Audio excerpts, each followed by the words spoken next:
Welcome, everyone. For those of you who don't know me, I'm Ranji Khanna. I'm the director of the Franklin Humanities Institute, which is where you are. A special welcome to our guests today. It's really delightful to have you here, and I thank you for coming. I wanted to just say a little bit about the context for this meeting today on Senghor. And Felwine will then be more specific about a strand that he's been working on. So the larger context of today's event is something called the Entanglement Project, which we have been working on at the Franklin Humanities Institute over the last year and a bit. And the Entanglement seminars are designed to address the historical, cultural, and political shifts in understanding entangled concepts like race, climate, and health that underpin any notion of life, strange or pedestrian, any kind of notion of a solution to contemporary problems. Look to innovations in learning to live and concepts of political futurity that emerge in literature, philosophy, and the arts.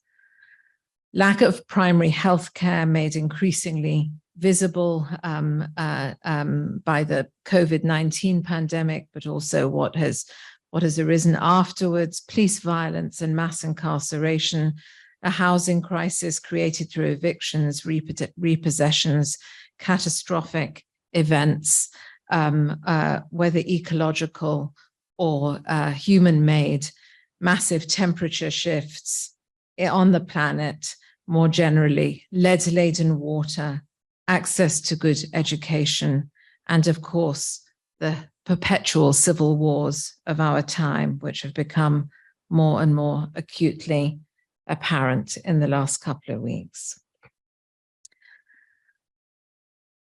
Access to good education and the opportunities afforded by it are sites of injustice, of course, in which changes in the law, in the medical system, in the climate-related policy, and in state politics could make a difference. But the humanities is largely absent from the table when solutions are formulated.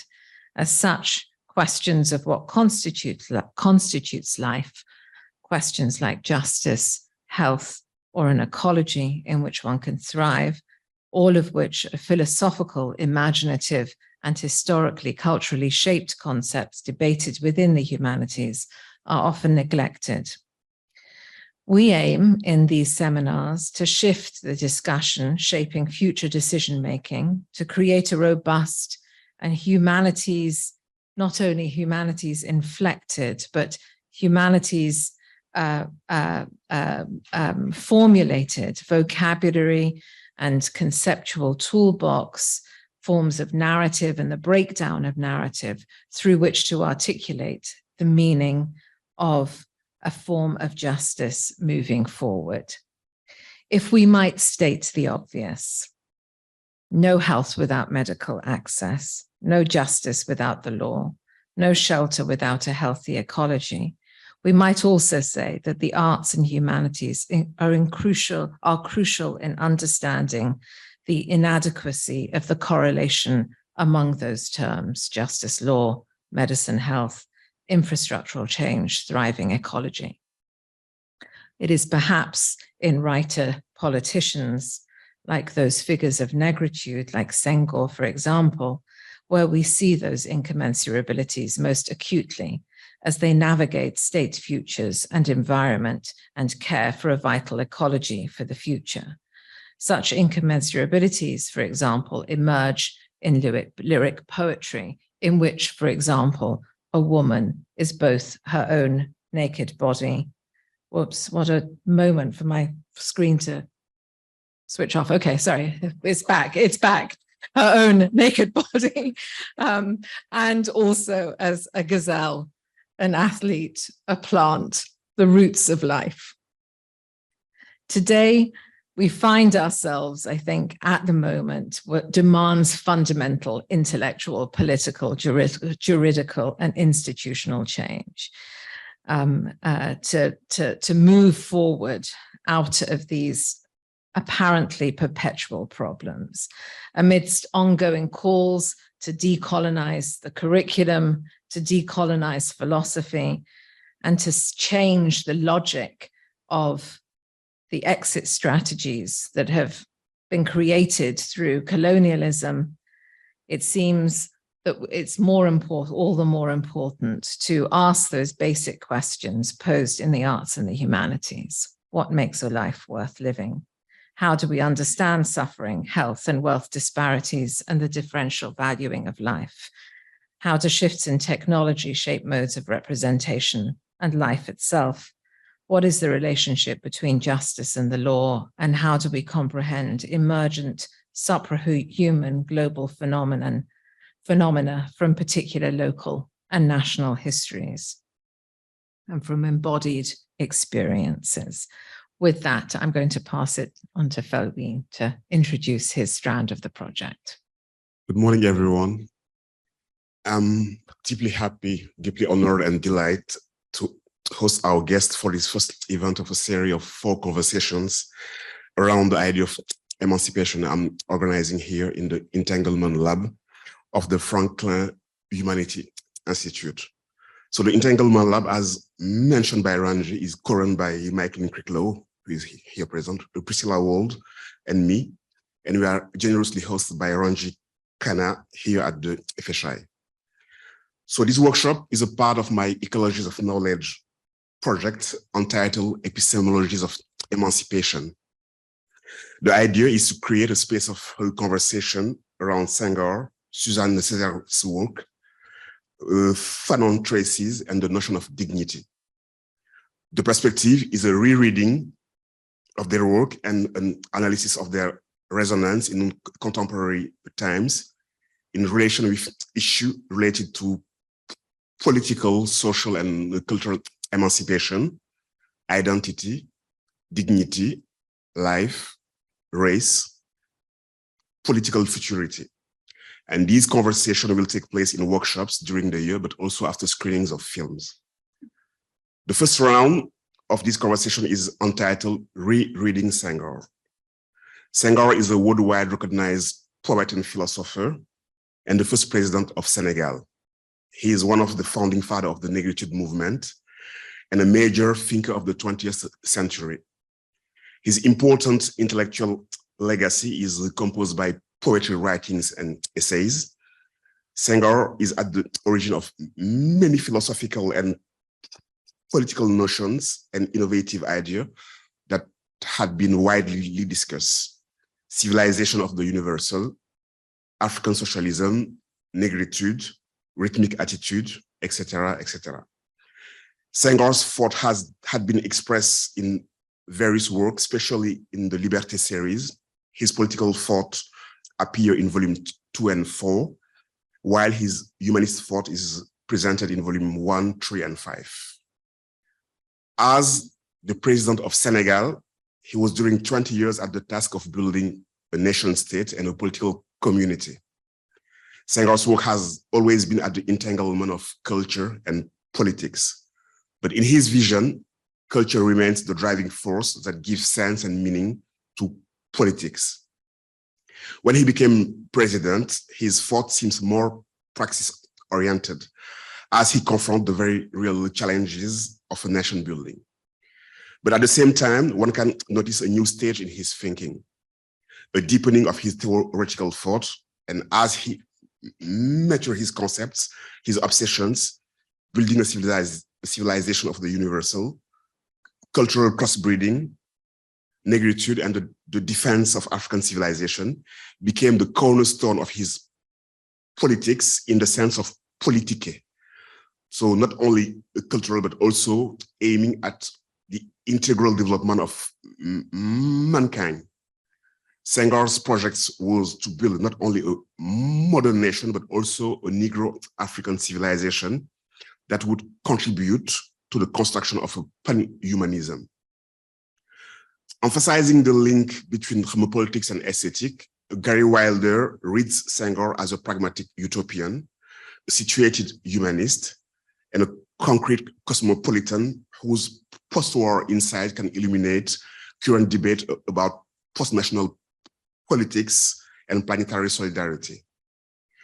Refusing to reduce colonial emancipation to national independence, Senghor regarded decolonization as an opportunity to remake the world, reconcile people, and realize humanity's potential.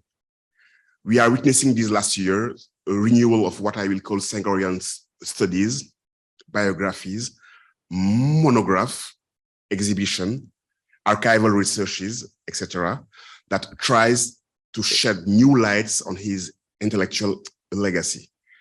New insights are provided by scholars and researchers on his conception of culture, his vitalism, the relational ontology that could be drawn from his poetry and its eco-poetic resonance.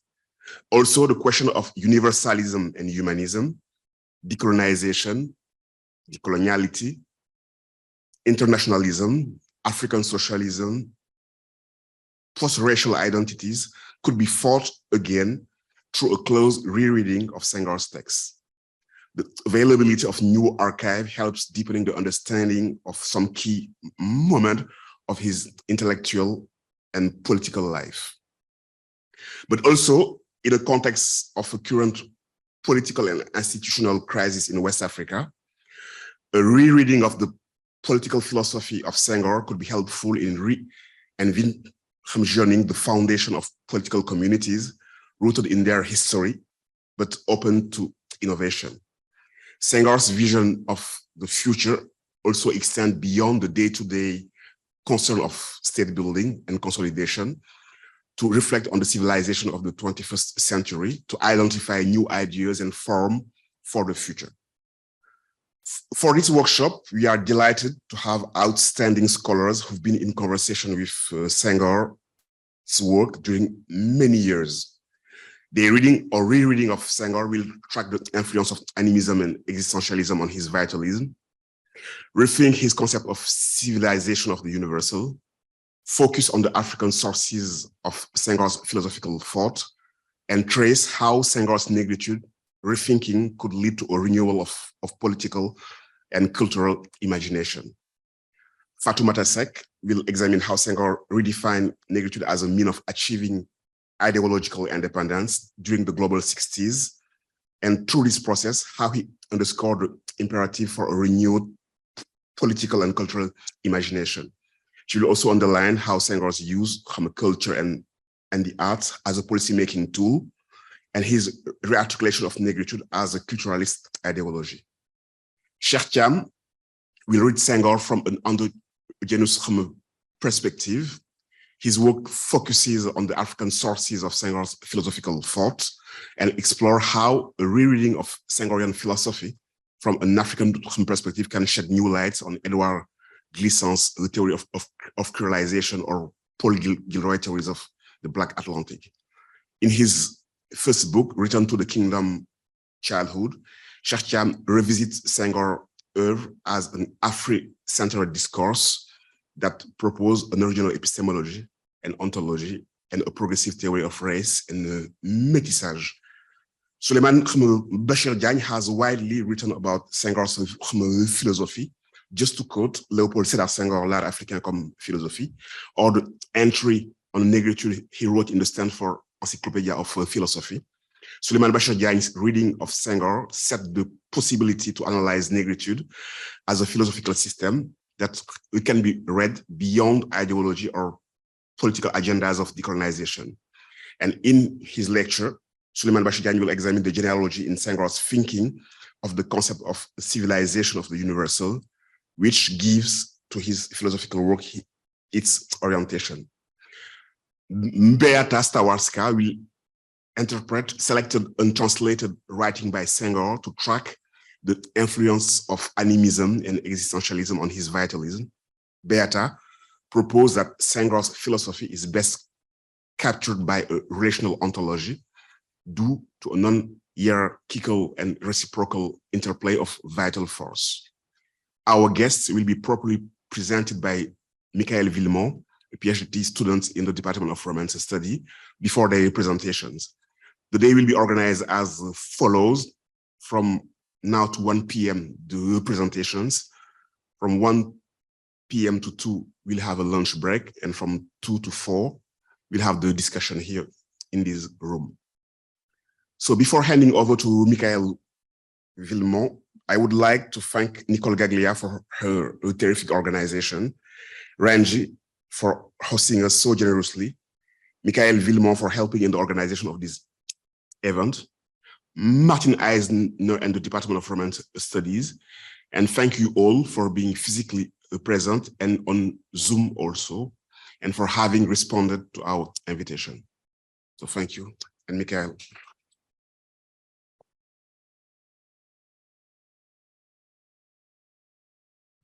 Hello everyone. For the series of events today, we will have 4 speakers. Our first speaker is Professor Bachir Diagne. Professor Souleymane Bachir Diagne is a professor of French and of philosophy at Columbia University. He is the author of several books, including African Art as Philosophy, Senghor, Bergson, and the Idea of Negritude, 2011. The Ink of the Scholar, Reflection on Philosophy in Africa, 2016. His book, Bergson Postcolonial, L'élan vital de la pensée de Senghor et de Mohamed Iqbal, published in 2011, was awarded the Diagne Bouveret Prize by the French Academy of Moral and Political Science in 2011. And on that same year, he received the Edouard Glissant Prize for his work.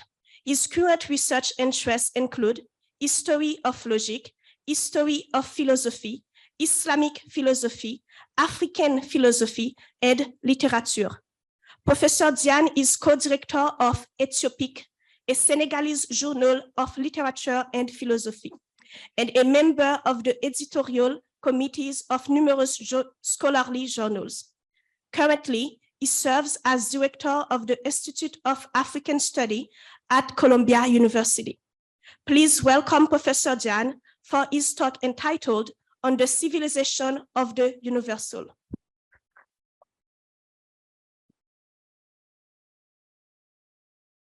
Thank you very much for this introduction, and thank you very much to the Franklin Humanities for organizing this.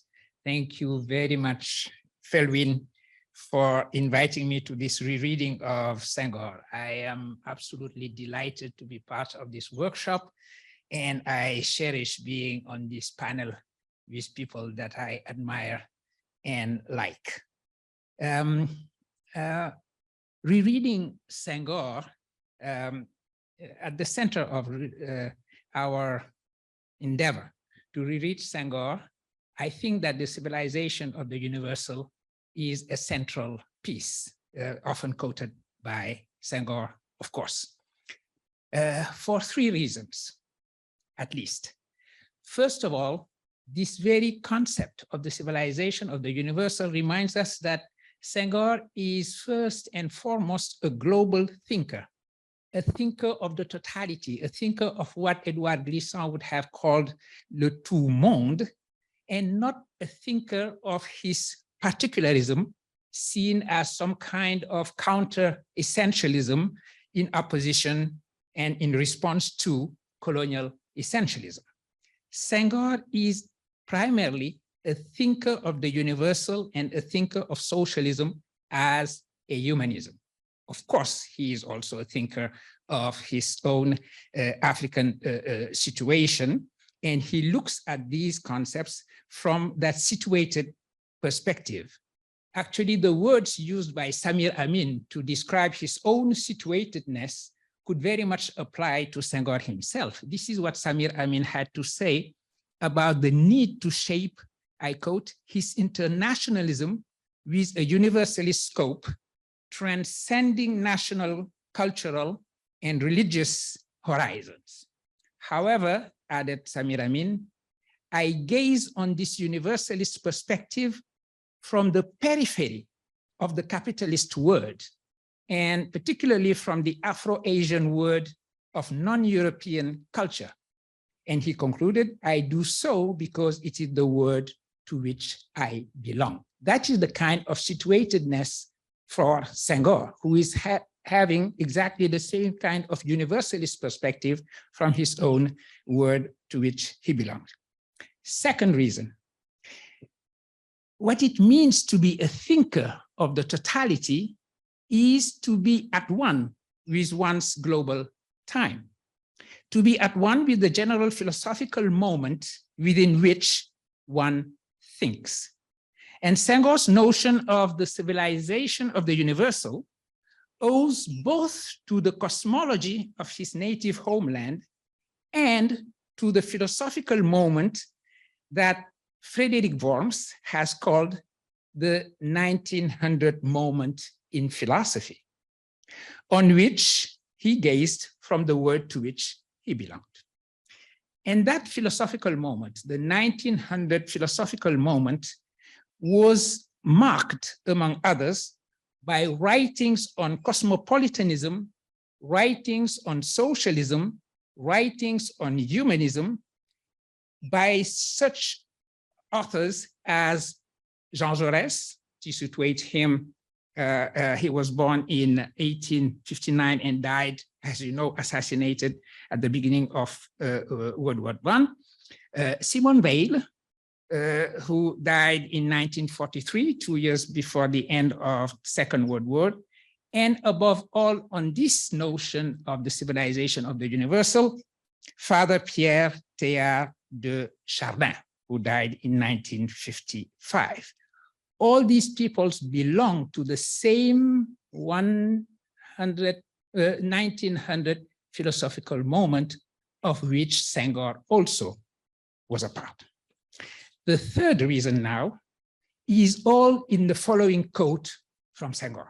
I quote him: "With the nationalisms and the racism more acute than class conflicts, we are living in a time of extreme divergences, yet a movement of pan-human convergence is announced, called for by the extreme nature of the tensions and the power of our means of combat, as well as of comprehension. From that movement, the civilization of the universal is to be born." I make here two remarks. First of all, if you listen to that quote, and if I did not say that this was a quote from Senghor written in 1963, you could have thought that he was talking about our times. When we look at what he is saying, it doesn't take long for us to think that he is very much addressing our dire situation in our dark world, the dark world in which we are living. And yet, this was written in 1963 in his homage to Pierre Teilhard de Chardin. Second remark, for that reason, the commitment to a civilization of the universal, which, as we shall see, is also a commitment to a new humanism and an ecological conscience, is the most important aspect of the Senghorian heritage today, as Ella Roberto has rightly written in her recently published Léopold Sédar Senghor. I will consider then in succession, first, the genealogy of the concept of civilization of the universal. Second, the politics of the concept after World War II. Third, the philosophical content of the civilization of the universal and the socialization of humanity. And last, I will have a word of conclusion on that civilization of the universal today. So first point, the genealogy of the concept. It has to do with a certain idea of socialism, a certain idea of humanism, and a certain idea of cosmopolitanism. We have to remember that Senghor joined the socialist youth movement with his friend, Georges Pompidou, whom he had met at Lycée Louis le Grand in the late 1920s, as we know from his bibliographies. Of course, Georges Pompidou left socialism, Senghor remained a socialist. He was attracted towards a socialism that would remain true to his Catholic values and ideals. And saying that, let us be reminded that Senghor always insists on the meaning of Catholic as universal, because that is the first meaning of the word Catholic. And let me quote on that Senghor himself. I think back to those youthful years, to that age of division, when I was not yet born, torn as I was between my Christian conscience and my Serer blood. But was I a Serer with a Malinke name? And my mother's name was of Pearl origin. We were discussing that before we came in this room. Now I am no longer ashamed of my diversity. I find joy and assurance in embracing all these complementary words with a Catholic gaze, with a Catholic gaze. This is something he wrote in 1950. So to embrace complementary words with a Catholic gaze could very well be a definition of the civilization of the universal. The goal of achieving humanity was attractive to Senghor when he read the works of one of the founders of the Socialist Party that Jean Jaurès was. Jean Jaurès, it must be said, had first embraced in his youth the colonial ideology represented by Jules Ferry, for example, speaking of the glory of France, bringing civilization to these inferior races. And as many actually French intellectuals at the time.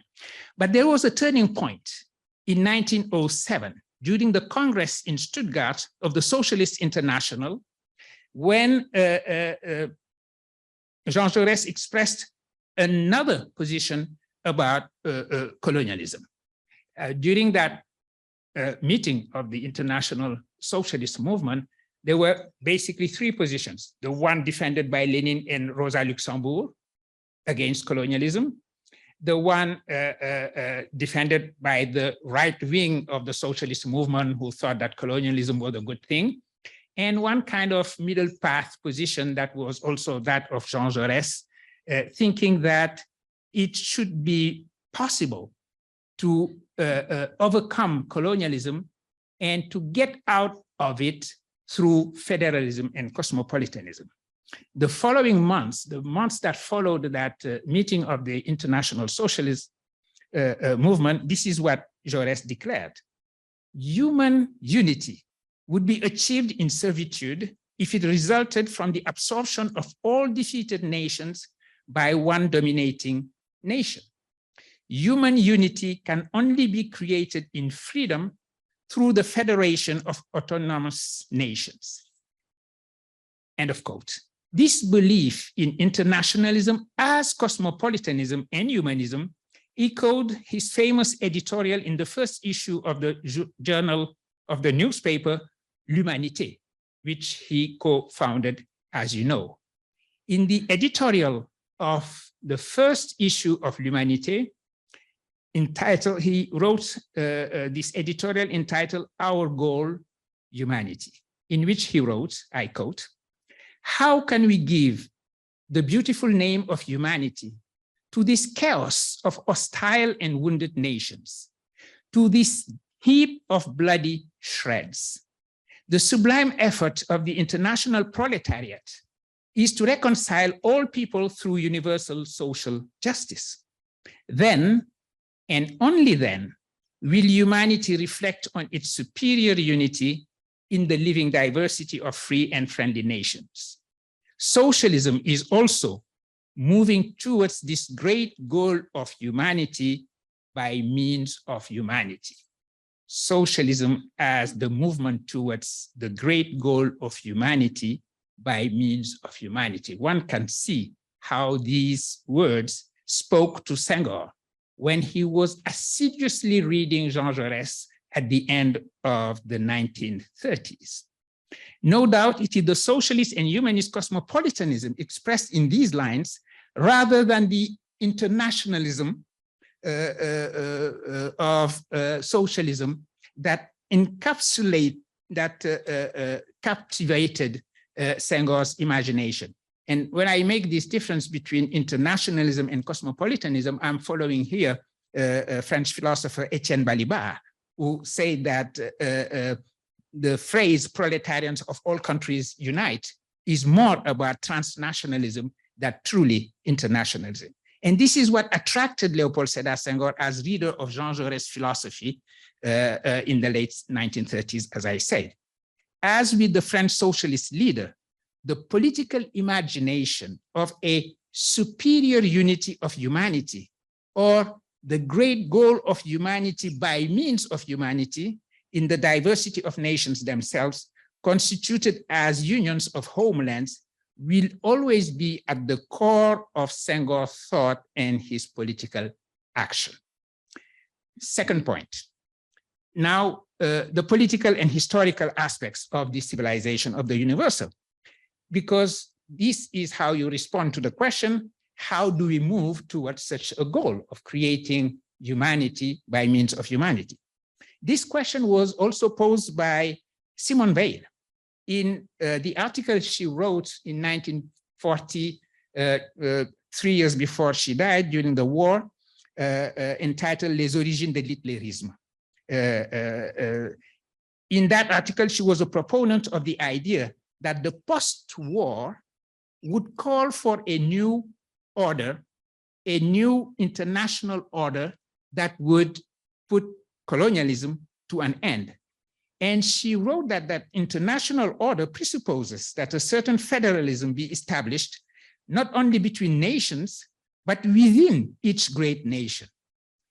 Even more so, she continued, the relationship between the colonies and their metropolis should become a federal relationship instead of one of simple subordination.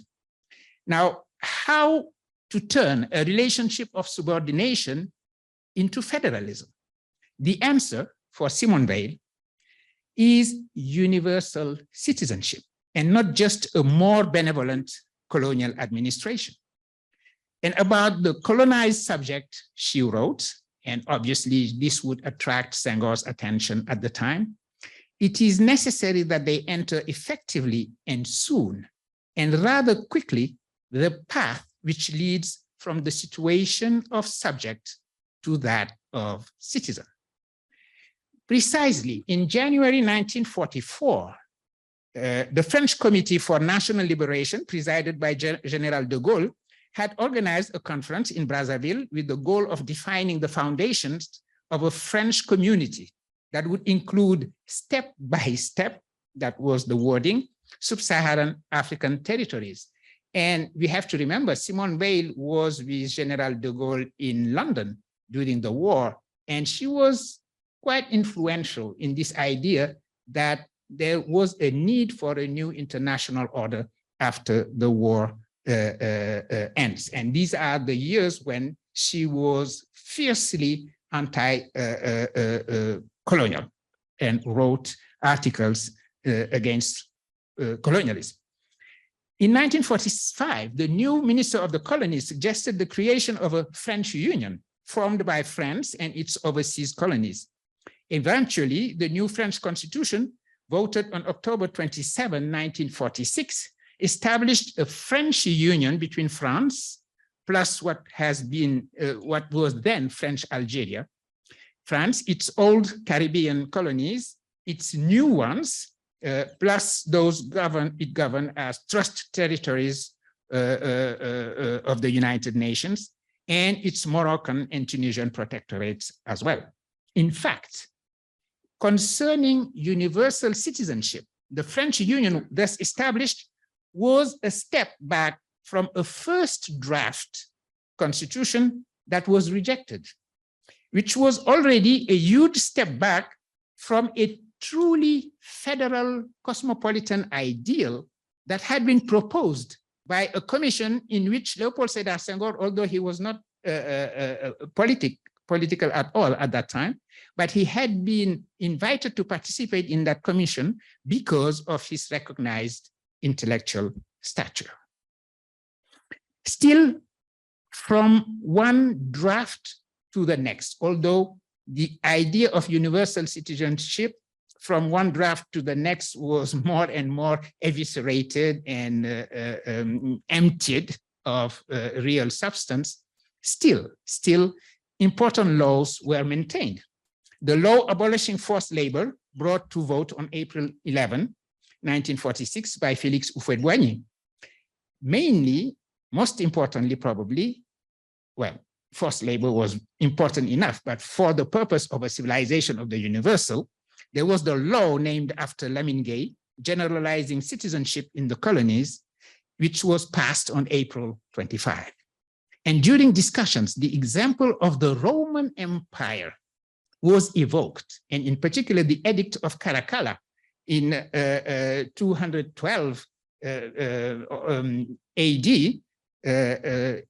and as we know, that edict said at one point that all male free inhabitants of the Roman Empire were Roman citizens. So this idea that at one point, the Roman Empire decided that it was not colonizing other territories, but bringing citizenship to everybody was evoked during the discussions in French circles and French parliament.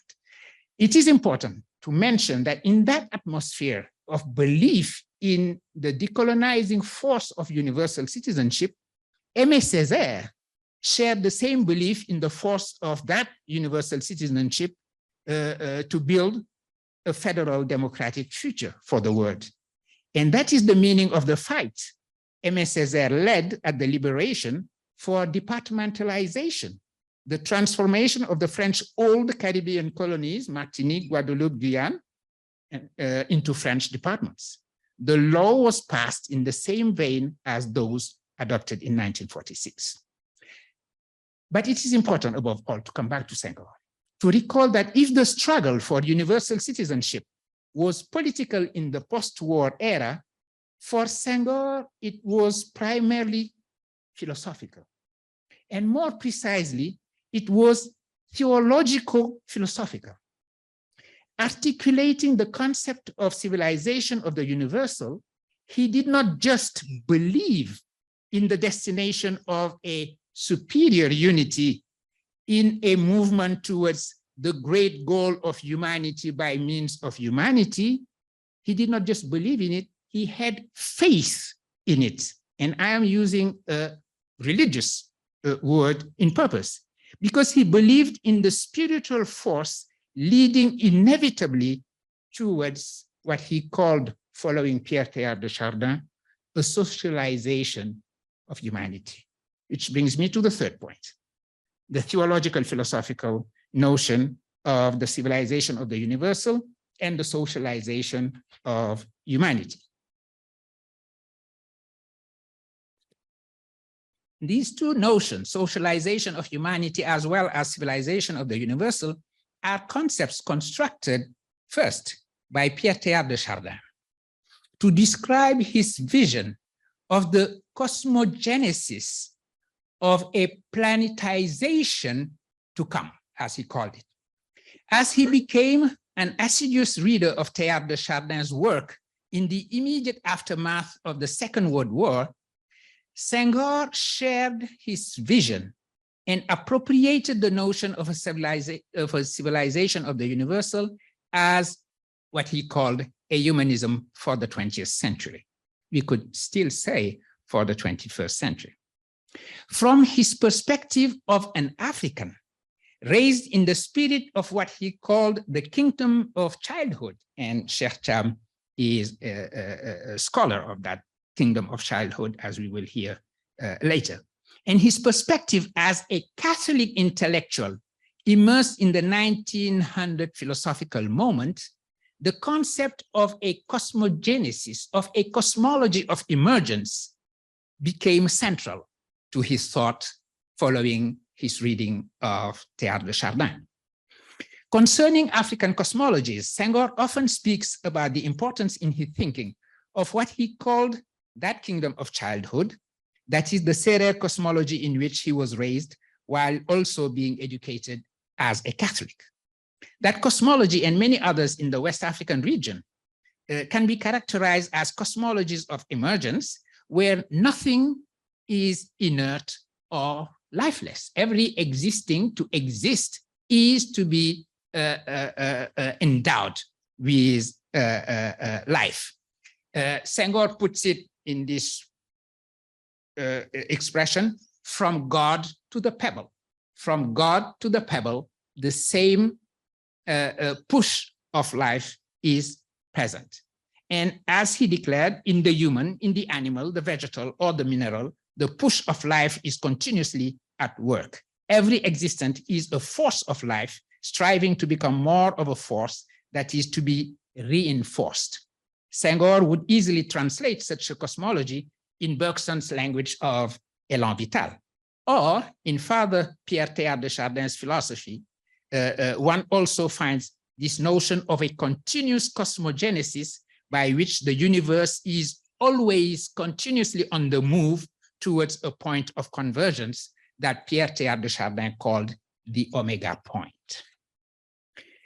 In the light of Teilhard de Chardin's work, Senghor discovered that he discovered and read attentively after Second World War, before being a political or an economic system, socialism had the metaphysical significance of being the driving force of love in the direction of that cosmogenetic convergence.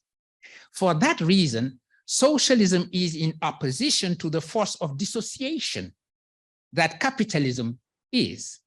Socialism, in that theological, philosophical way of thinking that Senghor shared with Teilhard de Chardin, is thus a movement towards fuller being, more life, what he would call plus être, plus being or more being, following Teilhard de Chardin's language.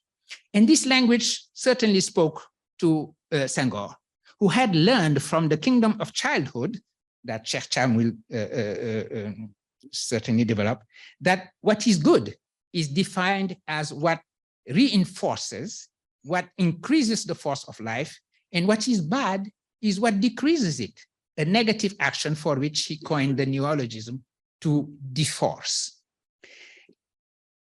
That explains why Senghor was reading also Marx with the lenses of this idea of cosmogenesis, and why he was more interested in the so-called young Marx, who had at the center of his thought the notion of alienation and the effort of the human being to come out of alienation, more than the Marx, the later Marx, who would be more of a positivist scientist, let's say, organizing his thought around the idea of surplus value. Alienation has an ethical and philosophical meaning that the so-called scientific notion of surplus value does not have. And the following passage illustrates Senghor's humanistic and spiritualistic reading of Marx's reflection on alienated labor, for example. I quote Senghor: "Thus, if labor defines man, a certain kind of labor that makes him more man, man realizes his full potential to the extent that there is division and socialization. From patriarchal cooperation to the factory, man grows gradually in consciousness and in freedom. From member of a family community, he becomes a citizen of the world. From master of his tool, he becomes master of the world. But at the same time, he is separated from the product of his work, and even from his own work, he is separated from the word and from himself. Grandeur and wretchedness of man in and because of labor. Marx's originality is that, starting from purely materialistic postulates, he arrives at a vision of man that yields neither in truth nor in depth to that of the greatest philosophers. It recalls the vision of Pascal." End of quote. Pardon the gendered language, but it was the language of the time. This evocation by Senghor of Pascal's vision of his notion that man is infinitely more than man, and therefore must rise from a state of wretchedness towards his grandeur, is paramount. And it translates that notion of a continuous cosmogenesis out of alienation, that is, all the forces that, on the contrary, hold us back. Firstly, it gives to Marx's concept of alienation a cosmic meaning beyond the significance of alienated labor, which is but a particular aspect of alienation as what impedes the human movement towards being more human. The gravity that holds them back from the grace that is their destination. And you know that Gravity and Grace is a title by Simone Weil. Secondly, it presents that movement, the becoming homo artifex, the artist, out of the homo faber, engulfed in materiality, as directed towards more unification, towards the pan-human socialization that Teilhard de Chardin talks about. The destination of humans is to become citizens of the world.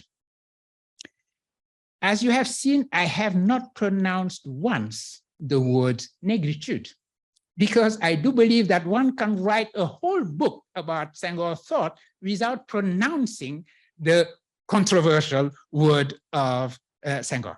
Of course, he is a thinker of negritude, but his philosophy is first and foremost a theological political faith in pan-humanistic future to which the omega point calls the word.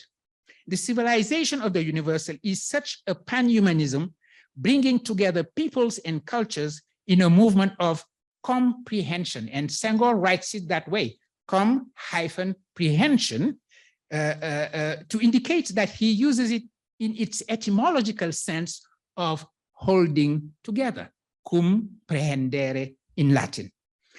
That does not dissolve, this comprehension does not dissolve the personalities, the differences, and that is the unique contributions that all of them bring to the word. True unity, as Teilhard de Chardin and Senghor often repeat, does not erase, but personalizes, on the contrary, the peoples who come together. In other words, civilization of the universal is not the homogeneity of a universal civilization, but on the contrary, bringing together personalities, cultural personalities that are considered as unique. So I'm going to conclude now on the heritage. On January 13, 1980, just a few months before he was due to step down voluntarily from power, Léopold Sédar Senghor gave a speech at the Capitol in Rome in thanks for the title of Roman citizen that he had just been awarded.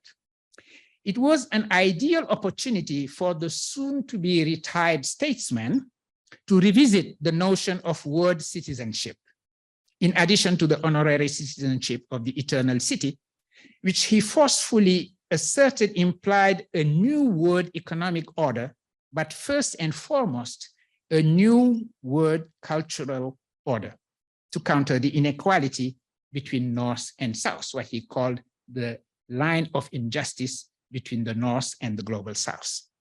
In his address, Senghor recalled that Rome, again, the Roman Empire, Rome was the first state to conceive the national idea beyond races, religions, and continents, adding that the following words of Aelius Aristidus remain today a pressing demand. I quote Senghor, "All rights are available to all. No one who deserves power or trust is kept apart, but on the contrary, a free community has been established for the whole earth." This is what this Roman person quoted by Senghor said. And Senghor ended his speech on the notion that the ultimate goal of global citizenship and the civilization of the universal is a more beautiful word. Now, what does a more beautiful word mean for us today? At the end of her book of presentation of Senghor's life and thought, Ella Roberto asks what the ways are to inherit Senghor's philosophy today. One such way, she concludes, is that of I quote her, ecological negritude, which appears the newest and the most intense. End of quote. It is certainly true that what Senghor has to say about the cosmology of his native homeland, in particular the relationship between the living humans and the other living beings or the departed ancestors, carry important lessons for us as we learn how to respect the rights of forests, the force of rivers, the subjectivity of animals, as Ella Roberto says. But what his notion of universal world citizenship, which is a direct call to our responsibility, is crucial. Dipesh Chakrabarti insists that the challenge of climate change has made clear that we lack a humanity that is in its oneness, can act as a political agent and conduct, I quote Dipesh, the struggle to make our way towards something like what Latour calls the progressive composition of a common word. About such a progressive composition of a common word, Latour, about the need to go beyond the frontiers of our anthropological differences towards a cosmopolitics of our human species as such, Léopold Sédar Senghor has certainly a vision to contribute. And that brings me back to the quote that I gave you at the beginning, and the messianic tone that was that of Senghor. He seemed to imply, because again, this had a very profound theological reasoning resonance for him, he seemed to think that this was a cosmic movement anyway. In that sense, inevitable. But inevitable doesn't mean that we do not have to fight for it. We do have to fight for that civilization of the universal, and the name of that fight is a humanist and a spiritualist socialism. Thank you very much.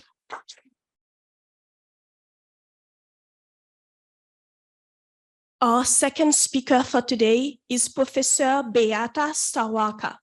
Professor Beata Stawalka is a professor of philosophy at the University of Oregon. She is the author of Sociolinguistic Structuralism and Phenomenology, 2020, Philosophy of Language as Phenomenology, 2015, and Between You and I, Dialogical Phenomenology, 2009, as well as several essays in contemporary European philosophy, feminist philosophy, especially feminist phenomenology and Black feminism, and Africana philosophy, including Fanos's conception of actional subjectivity.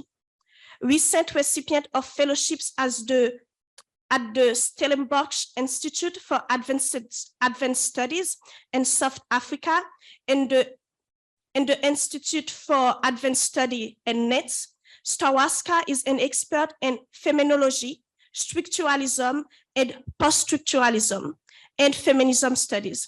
She is currently at work on a project of reinterpreting the untranslated theoretical writings by Léopold Sédar Senghor.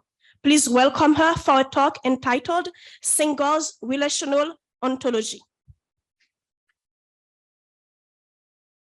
Thank you so much for having me here today at the Franklin Humanities Institute. Thank you to Felwine for organizing this seminar on rereading Senghor today. I feel very humbled and privileged to be part of the conversation, considering that I'm a much more of a recent newcomer to the field of Senghor scholarship than my esteemed colleagues who are here on the panel.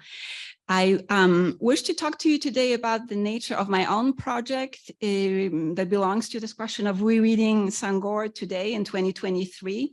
My project involves translating and reinterpreting selected writings, especially from the 3 humanistic so-called volumes from the Liberté or Freedom series that were mentioned before, as opposed to the 2 more politically, explicitly politically oriented ones.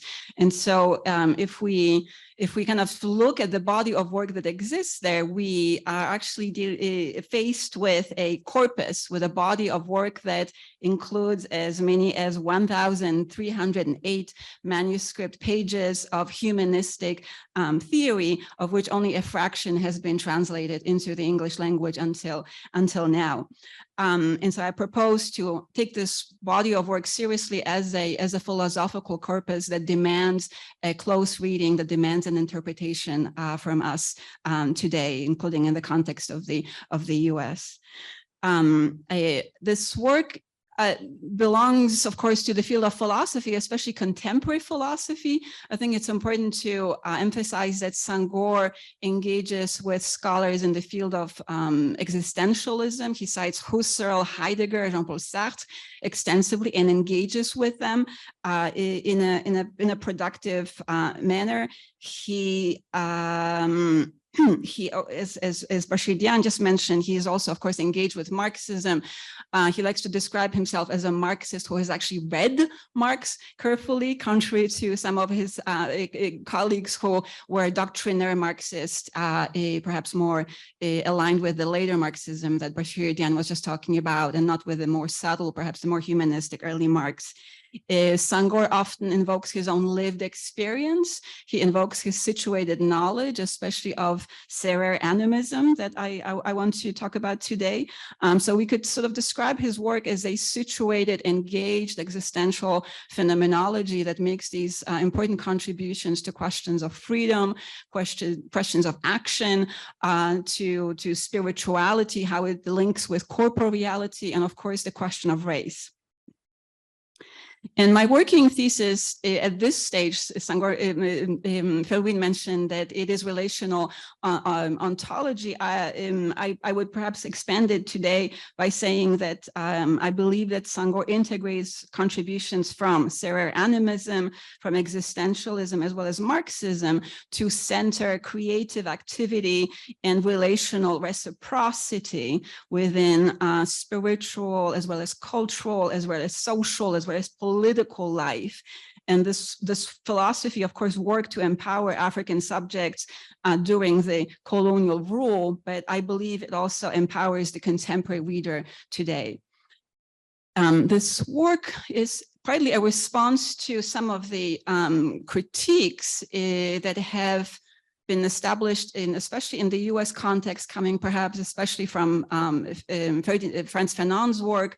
So there is this very established critique of Senghor being a racial essentialist who uses this congenitally predetermined category of le nègre, the Negro. As Fanon famously says, there isn't one Negro, there are many Black men in black skin, white masks, right? So there's a worry about essentialism. There is a worry about political impotence or kind of apolitical culturalism in Senghor's work. Placing culture above any politics, especially about revolutionary politics. And then thirdly, there is a worry about a potential complicity with French colonialism that was raised to the philosophical tradition of life force or vitalism that Senghor contributed to, especially by Aimé Césaire, as well as Eboussi Boulaga. And I want to focus today on this third topic of force ontology, a philosophy of being that attributes primacy to vital force. Because on the surface, it may seem like Senghor's force ontology is very closely aligned with what I'll refer to here as a kind of a shortcut, the Belgian Bantu philosophy. And so I want to raise the question today about how does Senghor's understanding of vital force fit within this lineage of vitalism that was developed by Belgian Africanists?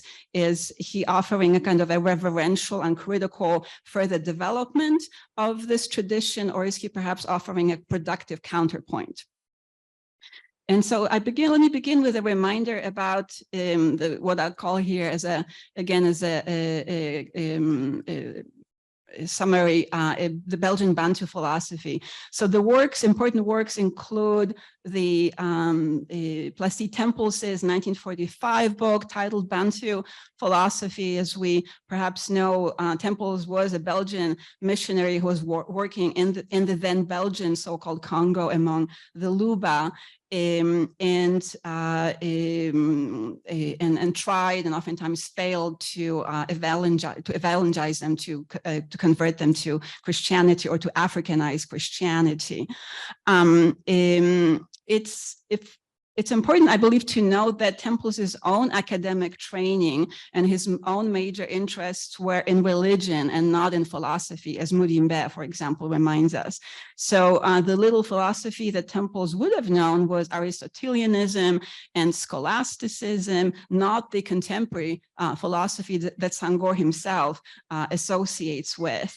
Also, as Mudimbe reminds us, the scholastic training tended to predispose Tempels to using these Aristotelian grids that distinguished very neatly between ontology on the one hand and morality on the other, with the first philosophy being ontology, a study of being itself that was presumably amoral and deterministic. And then finally, as Nadia Kisukidi reminds us, there is the Thomist tradition of Thomism in Tempels, whereby philosophy serves theology, that is the missionary effort to know the Bantu mind by someone like Tempels eventually served the purpose of Christian evangelism. So we see, I believe, these influences in the way that Tempels presents Bantu philosophy in the book. Scholasticism is very present in the way that Tempels presents Bantu philosophy as, quote, a system of principles that is based on a presumably irrational and logical relation to the world. And another Belgian scholar, Leo Apostel, in his book, African Philosophy from 1981, summarized Tempels' work, what he calls, Apostel, a pluralistic energetism, into 7 main theses or principles. And I want to share with you just the concluding 2 principles. Number 6 states that the universe is a hierarchy of forces organized according to their strengths, starting from the creator God through the first humans, the departed ancestors, the elders, the living humans, and as Bachir Diagne was reminding us, all the way down through the animals to the pebble. Right, so hierarchy is the main principle under 6, and under 7, the last principle states that direct causal action involves the influence of more being or stronger force on less being or weaker force. So what we can hopefully glean from this is that the ordering of forces here follows or involves this very fixed, regimented structure that regulates the movement of forces in a unidirectional, one-way, top-down manner only. And so unsurprisingly, many critics wondered whether this hierarchical or about this hierarchical and unidirectional arrangement of vital energies. Aimé Césaire raised this radical question, as Mudimbe calls it, that was also echoed by Eboussi Boulaga, about the structural similarity between, on the one hand, the simulacrum or the European projection of an ontological hierarchy on the one hand, and on the other hand, the socioeconomic hierarchy that was effectively existing within the colonial experience. After all, Tempels himself writes that the white man, a new phenomenon in the Bantu world, could be conceived only according to the pre-existing categories of Bantu thought. He was therefore incorporated into the universe of forces as a superior. He was sorry, I'm trying to shorten here. So he was then rendered or represented as an elder, as a superior human force, surpassing the vital force of all Africans. Tempels writes, the vital force of the white man is such that against it, all active natural forces at the disposition of Africans were without effect. right? And so unsurprisingly, M.S. Sédar argues that, look, this is very convenient, right? It's very convenient to integrate the white man at top of a hierarchy, presumably ontological, unchanging hierarchy you have established, and to thereby consecrate the religious, social, as well as economic subjugation of the Bantu by the Belgians. Very convenient. So how does Senghor fit into this? What is his relation to this Belgian Bantu philosophy? What is the nature of his force ontology? Is he contributing to this? And I want to, first of all, I'll answer in the negative, but I want to open by just saying that importantly, Senghor does not distinguish sharply between ontology on the one hand and morality on the other. He writes, this is in volume 3 from Liberté, quote, "The Black African is not passive before the order or disorder of the world. His attitude is fundamentally ethical."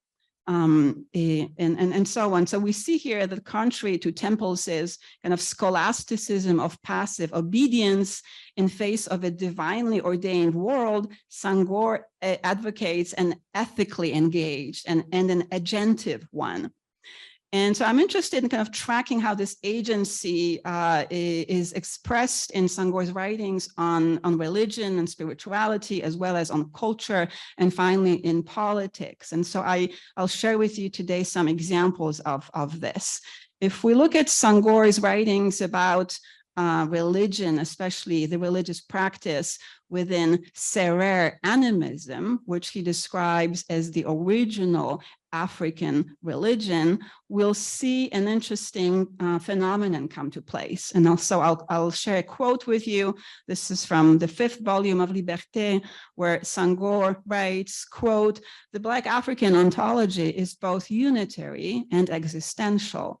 The entire system is founded on the notion of vital force, which pre-exists being and makes being. God gave vital force not solely to humans, but also animals, plants, and minerals. Yet, the goal, vocation of this force is to grow. Hence, the place the human occupies in the system, as far as an existent, we see existential terminology being used here. So as far as an existent, that is, as a living being capable of augmenting, renforcer its force and increasing its freedom. The growth, renforcement of the human, the center of the visible world, leads necessarily to the growth of the entire system. Right? This is the important part. The growth of the human leads to the growth of the entire system. And even, Senghor writes, the growth, renforcement de Dieu, the growth of God. Right? So we see here in this passage that the human being both receives vital force from the creator, but also lends vital force to God. It seems like an upward action from a lower, so-called, to a higher being is in fact possible. Elsewhere in the essay that is translated into English as What the Black Man Contributes, Senghor writes that God and the ancestors, who are, he writes, semblables à Dieu, or they are godlike or demigods, they may be all powerful, but they vitally depend on humans who can choose to lend them life to these invisible incorporeal beings. And so how is this possible? How is this upward momentum possible within an energetic field? Senghor describes it in the following way. So he tells us, look, what is the sacrifice? He says the sacrifice is, quote, the cardinal example of the general law of interaction of forces in the universe. It is the cardinal example of the general law of interaction of forces in the universe. And so here we have, I'll share another slightly longer quote, which spells out this process of interaction of forces. Senghor writes, a quote, this is from volume 5, page 19, "The ancestors are dead. They are the oldest human expression of God. They no longer have a body and a vital spirit or breath. Now, to not be completely dead, parfaitement mort, the ancestors must augment vital forces together with the living humans. the one performing the sacrifice, who is the oldest in the community and therefore closest to the ancestors, participating already in their condition, offers the sacrificial nourishment to the ancestor. In exchange, the ancestor transmits its vital force via the one performing the sacrifice to the entire community. And he concludes this by writing, the sacrifice constitutes the essential act of the Black African religion, whose dogma is captured by an existential ontology offered here. So what conclusions relative to this force ontology can we glean from Senghor's description of religious practice? I propose that the two concluding principles or theses that we read from the Belgian Bantu philosophy need in fact to be revised. The sixth principle, stating a hierarchy, can perhaps be revised based on this textual evidence to read something along these lines. Number 6, the ontological system allows for, even necessitates, an energetic reciprocity between spiritual and earthly beings, an energetic reciprocity between spiritual and earthly beings that challenges any immutable and violent top-down hierarchy. Number 7, about how only a top-down action is possible according to temples, should be perhaps revised as the action of lesser on greater beings is possible. It is in fact the norm. The living humans engage in a direct causal action in the sacrificial offering, right, of rejuvenating, revitalizing the ancestors, the great departed ancestors.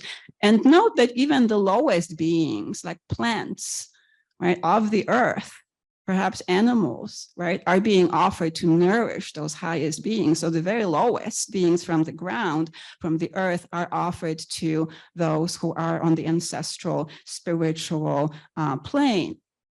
So I propose, based on this description by Senghor of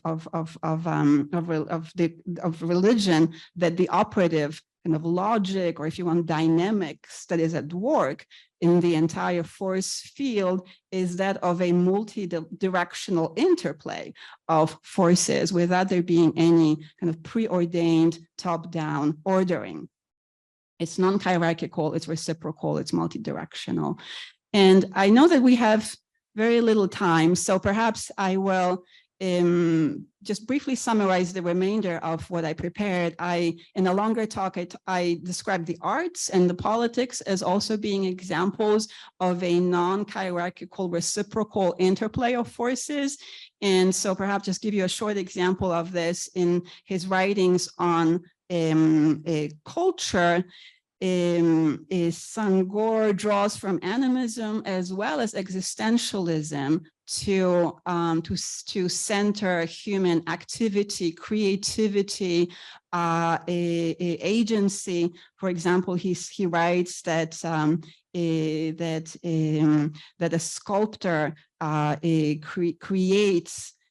Gives form to a three-dimensional solid object with his hands, like the creator. Right? The sculptor is like the creator. He is an animator. He is a creator rather than just a co-creator with the divine. And drawing on existentialism, Senghor also emphasizes this human capacity for world making. And so, for example, he says that existentialism should be summarized as l'homme se faisant par le monde et faisant le monde. So the human is both situated in the world, but also is a world maker. So we have this emphasis on freedom, on an actional subject, in agreement with existentialism in Senghor, which perhaps helps to counter the worry about pervasive racial essentialism that we inherit from Fanon's reading of Senghor in Black-Skinned White Masks. I could say much more about politics, but I'm a little bit concerned about time, so perhaps I will only mention that Senghor writes in a text from 1950 that culture is in fact a part of politics, that culture is action. He writes in an essay titled The Problem of Culture from 1950, culture is action. It is, in fact, he says, a revolutionary action, a human action. Here he engages with Marx, and he even revises Marx to say that that this action revolutionary must transform and not simply suppress, as Marx says, the physical environment as well as the economic and social structures, and ultimately the ideological structures. And elsewhere, he writes that culture is part of politics, right? In a 1976 address at the Antillean Conference, included in volume 5. So rather than kind of presenting culture as a phase that needs to be transgressed, completed in order to reach politics proper, he presents there, I believe, a kind of a plea for a culturally informed Marxism, a Marxism that preserves this respect for human creativity, human freedom, in any political vision, in any political reform or any political revolution, so that it does not veer into totalitarianism. So I will end here, and I guess I will just leave you all with a question that this corpus, this body of work, I believe raises for the reader in 2023, which is, what will you do with your vital force?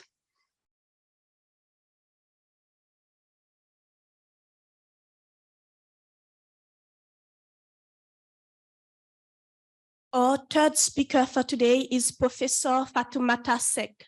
Fatoumata Seck is an assistant professor at Stanford University, where she teaches and conducts research on the literature and culture of Africa and its diasporas.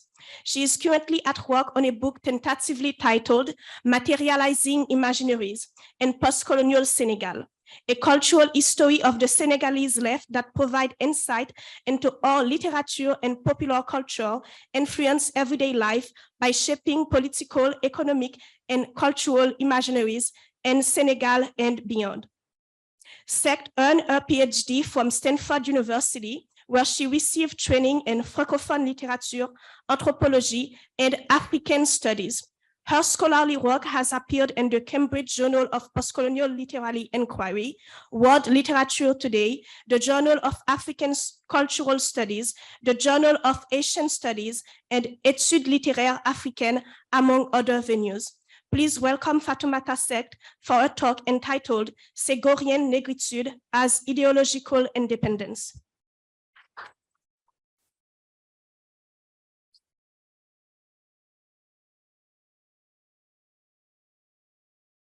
Thank you, Michael, for this kind introduction.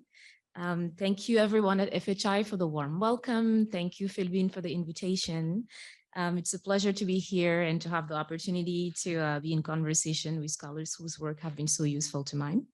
And I also would like to thank Nicole for her smooth organization and for her diligence. So thanks, Nicole, for everything. So we're going to move from the philosopher and talk about politics. I hope it won't be too rough of a transition. I'm going to begin in May 68. We're in Dakar, Senegal, and Chin Cheng Yuan and Lo Yu Kun, two correspondents representing the official news agency of the People's Republic of China, NCNA, managed to evade the Senegalese authorities. I'll do this. Narrowly avoiding arrests. President Senghor discussed this situation with the French ambassador to Senegal, Jean de Lagarde, and as they exchanged messages regarding the ongoing crises in their respective countries. Both nations were grappling with the influence of Maoism, which they believed had contributed to sparking the protest at the University of Dakar. A few days later, in his address to the nation, Senghor cautioned against communist ideological interference in national affairs, which he regarded as another manifestation of imperialism. Quoting Mao's Little Red Book, he stressed, and somewhat ironically, the importance of adequately applying its principles, highlighting the significance of patience while thriving for a prosperous nation, a prosperous future through work rather than through protests. His message, mainly aimed at the youth, stressed the need to reevaluate the principles that underpin their protest.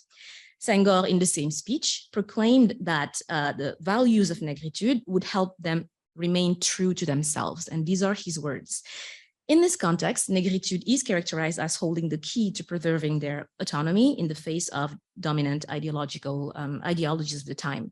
And this aligns with Senghor's own theory of African socialism, where he promotes the flexible use of Marxism as a method rather than a dogma. It also echoes Aimé César's 1956 letter to Maurice Thorez, where he resigned from the Communist Party, and emphasize, and I quote César here, "We cannot delegate anyone else to think for us." And this is what Souleymane Bachir Diagne, in his encyclopedia entry on Negritude, categorizes this as Negritude as politics. And Senghor's concern then for ideological independence is also visible in his correspondence with President Kennedy in the 1960s, which Johan Ripper has examined, arguing that these two leaders implemented what he terms ideological resistance, using culture and the arts in particular as a policy-making tool. Ripper noted their shared commitment to challenging ideological constraints of the time and interpreted the two presidents' exchanges and collaboration leading to the 1966 First World Festival of Black Arts held in Dakar as a means of, quote, decolonizing diplomacy.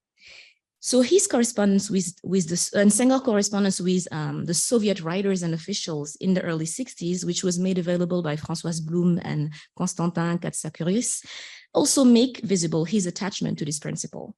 So both exchanges with leaders of the Cold War blocs show that he theorized this brand of Negritude through practice.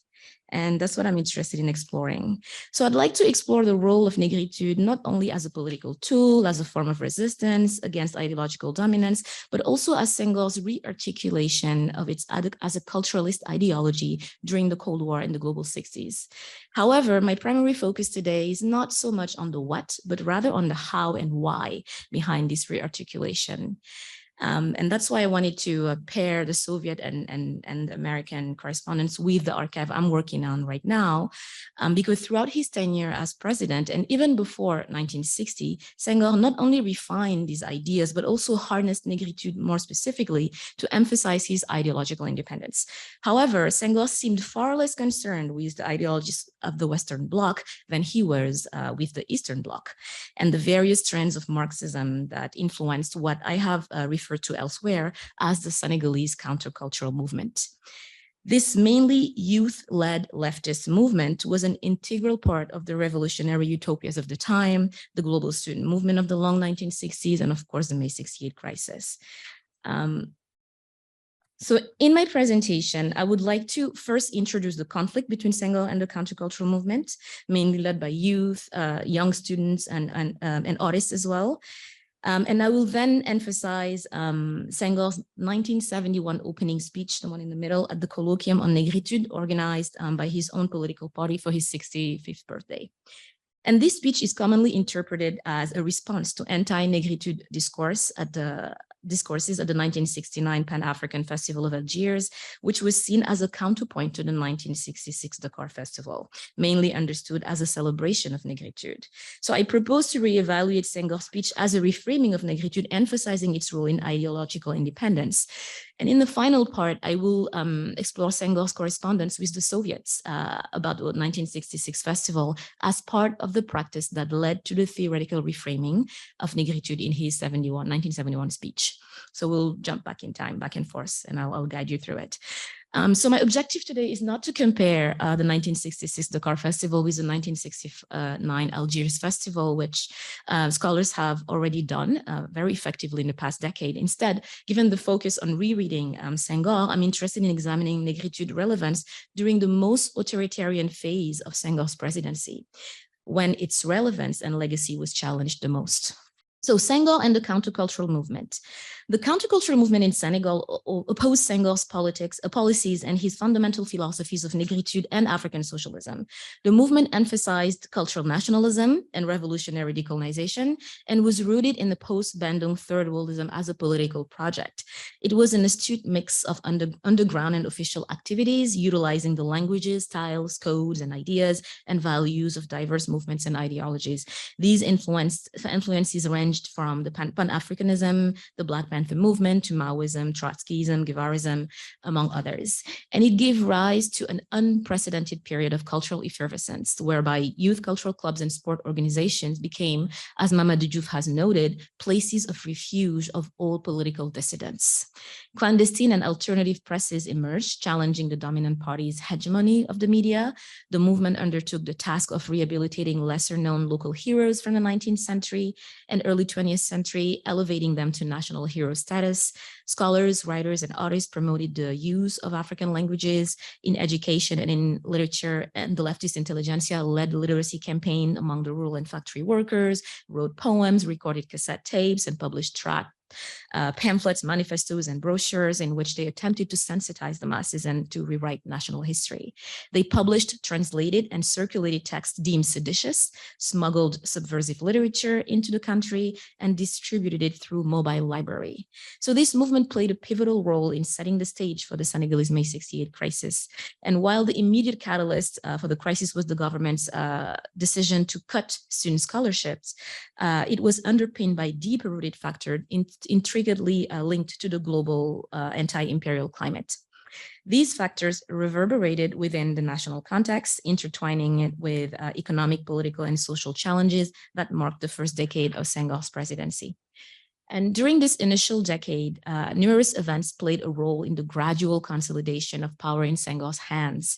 Notable among these were the dissolution of the short-lived Mali Federation, the banning of the Marxist-Leninist African Independence Party, the cooptation of members of opposing party into Senghor's own party, and it transformed Senghor's party into the sole legal party of the country, marking the beginning of his single-party rule, which lasted until the mid-70s.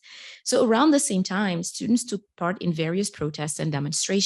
They voiced their opposition to the coup against Kwame Nkrumah, denounced apartheid in South Africa, joined global student movements in solidarity with Vietnam, and additionally, they lent their support to the ongoing struggles for national liberation in the Portuguese colonies in Africa.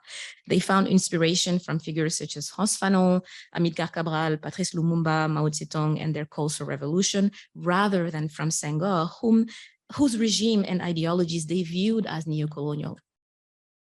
In 1967, Senghor survived an assassination attempt, and the subsequent year saw the unprecedented event of May 68, spearheaded by students from the university and union leaders. And the event posed a substantial threat to his regime and gave rise to a burgeoning radical left in the 70s. And the 70s were equally tumultuous, with radical youth turning to violence. They set symbols of French presence in the country ablaze, to decry French neocolonialism, and some of them were apprehended for attempting to throw a Molotov cocktail at Pompidou's motorcade during his visit in February 1971, which was a few months before Senghor's speech at the colloque sur la Negritude. And Pompidou was an old friend of Senghor's. They went to the Lycée Louis le Grand, as Souleymane Bachir has just mentioned. And so these various events, among others, not detailed here, prompted Senghor to reevaluate and rearticulate Negritude more specifically for the countercultural youth, among others. He had other detractors. And he did so in response to what he perceived as the influence of third worldist revolutionary ideologies as a political project, not in its pejorative term. And he believed that it poses threat to his regime domestically, but also to his international reputation. He was aiming for the Nobel Prize, and he received the International Peace Prize in 1968.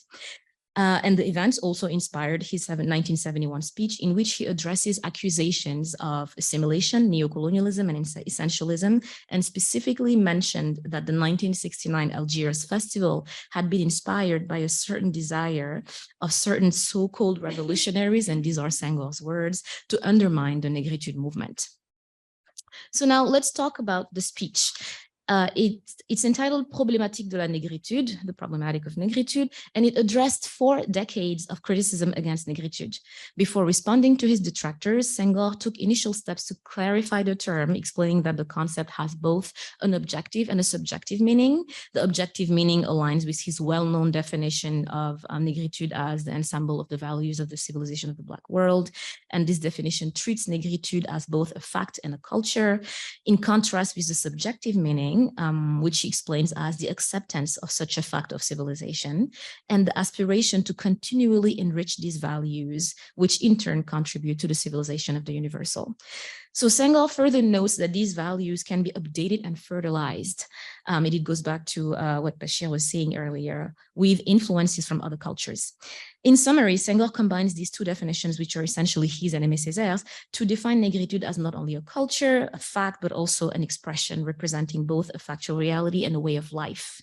At least for the purpose of this talk, he kept it at that level, which I believe was interesting compared to other lectures he's given in the same decade. He also understood his critics as represented 3 distinct types of disputes. The one was about the ambivalence of the term Negritude. The second one was a generational issue. And the third one was about historical and cultural differences. I'm happy to elaborate on that. But he addressed these questions very quickly and moved on to what he thought was the real problem. And he says, the real debate is not here. It lies between the man of culture and the man of politics, between the ideology of Negritude and the ideologies that in Europe, Asia, and America are at the service of imperialisms vying for world domination. This was clear at the Pan-African Festival of Algiers. So Senghor specifically points to young and old individuals who proclaim themselves Marxist-Leninists to rant against Negritude, deploring their privileging political and economic questions and their disdain for national culture. So these statements show that what is at stake here in re-articulating Negritude is the conditions for the emergence of national culture. We're in the 60s, we're in the 60s, 70s. So these questions were very important and were at the center of the festivals that I just mentioned. So given that the theme of the Festival of Algiers was African culture, its realities, its role in liberation struggles, in the consolidation of African unity and economic development, that's a long title, and it was basically inspired by Frantz Fanon's theory of culture and national liberation struggles in the wretched of the earth, Senghor sought to reframe the position of Negritude in a larger quest for African cultural renaissance as a precondition for true liberation. So the speech therefore offered insight into the debates of the time surrounding anti-imperial struggle, nation building, the role of culture, and the political work of the festivals in ongoing decolonization movements on the continent and beyond. And Senghor responded to his most current detractors towards the end of the speech as follows. So to our detractors, leftists and other Maoists, I say that the only true way to be faithful to Mao Zedong is to reflect the Chinese model, is to reject, the Chinese model for Africa, and to look for, following the Chinese thinker, a sui generis model for Black Africa and the Caribbean. This debate is not new.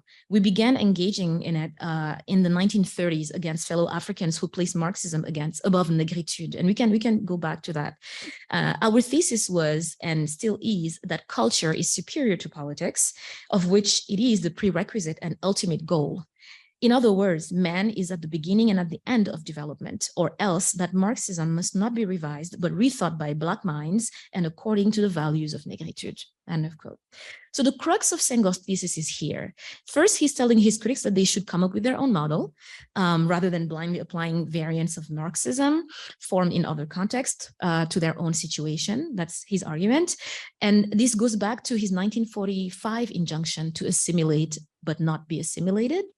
And second, he's asserting the primacy of culture, which is visible in his style of governance when he became president, and once again, visible in his theorization of African socialism through his injunction to reach beyond mere material needs and to understand well-being beyond mere economism. That's what Beata was talking about earlier.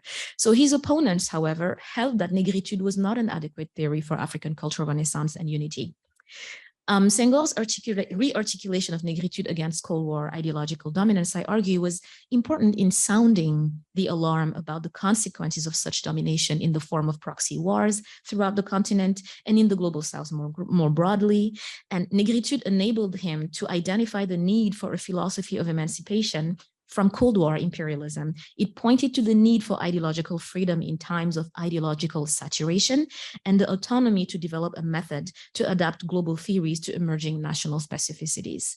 These are questions that are very much still relevant today, and I'm happy to go back to this section in particular during the Q&A.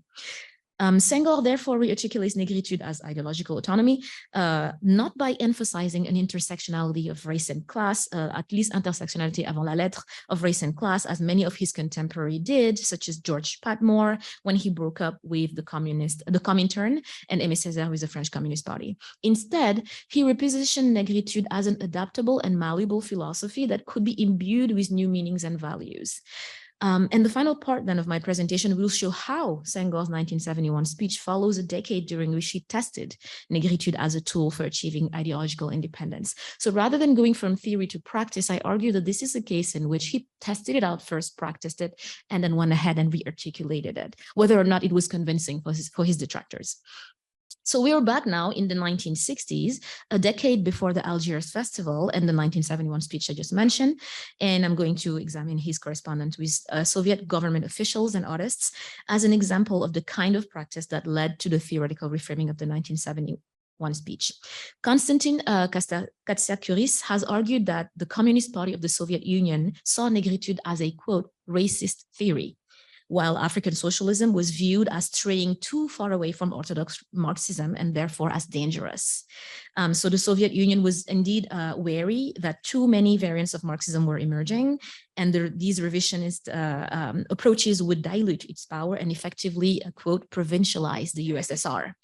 So Senghor defended Negritude and African socialism in a letter to Ivan Podekhin, who held the position of director at the Soviet Africa Institute and had reached out to congratulate him on his becoming president. I repeat it once again, Senghor says, Negritude is not racism. We believe that the civilization of the universal will be made of contributions from all races, all continents, and all people. Negritude encompasses all the cultural values of the Black world. The Soviet regime did not disavow the permanent element of Russian culture, and it is correct to do so. To build an African socialism, we're no less faithful to the constitutive elements of traditional Negro-African civilization, and the Russian people interpreted Marxism based on Russian realities. Similarly, we want to interpret Marxism based on the Negro-African realities. So he reinterpreted these points in the speech in which he likens the Slavophile movement to Negritude. For Senghor, the goal is to show the role of Negritude in articulating the conditions upon which an African Renaissance should take place. And he explains that if the Russians of today, the Soviets, have transcended the Slavophile movement, they have not repudiated the cultural revival it gave birth to. And they have remained in practice, if not in theory, Slavophile or rather Slavs. What he implies from this analogy between Negritude and the Slavophile movement is that Negritude, even if it was transcended, could still be viewed as a necessary step towards new theories of African cultural renaissance and new political imagination. To join words to action, Senghor used the 1966 Dakar Festival to build cultural ties with the Soviets and demand respect for ideological independence through Negritude. And to do so, he worked with Soviet officials and artists on separate planes. On the one hand, the Senegalese government contributed with the Soviet government for the festival. The Soviet launched a ship where guests for the festival could be hosted, sent journalists, and authored a documentary about the festival. On the other hand, Senghor personally invited poet Yevgeny Yevtushenko and Andrei Voznesensky as guests, in addition to having the Soviet ambassador as the official representative of the Soviet government. So Senghor's move was a diplomatic one, and it thought to keep culture separate from politics while using culture for political ends. And in his letter to Yevtushenko, he emphasized that, and I quote here, Senghor, "This invitation holds significant symbolic value for me. During this festival, you will not represent the Soviet government, which is already represented with great care and dignity by Mr. Vladimir Erofev, but rather Russian literature and what I refer to as the effervescent sources of the Slavic world," end of quote. Working to building a friendship with Yevtushenko through their common passion for literature and the arts, Senghor reminds him that he invited him as a man of culture and not as a Soviet official. As you can guess, he says, it is not the head of state speaking to you, but the poet, or better yet, the man. And Senghor was deliberately distinguishing between Stalinist Erofev in his diplomatic capacity and Stalinist anti-Stalinist Yevtushenko as the poet. And Erofev was Stalin's French interpreter. And this has been a common trait of Senghor's emphasis on the primacy of culture over politics and economics and Cold War cultural diplomacy.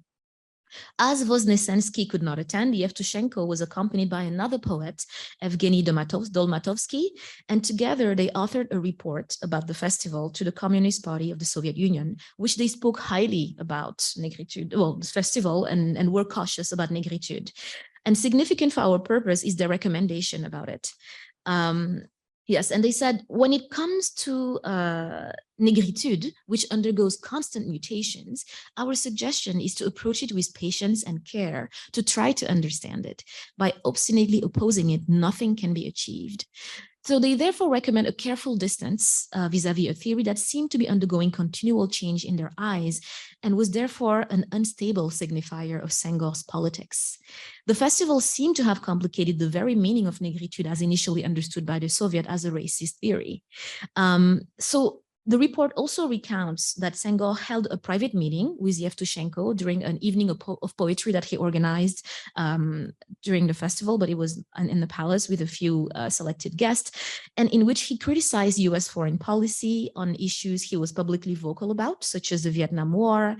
He praised the cultural and technological advancement of the Soviet Union and cited Lenin to anti-Stalin Yevtushenko, and he addressed several hot topics, from the US pressure for Senegal to seize relations with Cuba, to anti-Soviet rhetoric of Chinese leaders. I'm quoting the letter here, the report. And by tackling all these issues with a poet rather than a diplomat, Senghor turned the poet into a diplomat.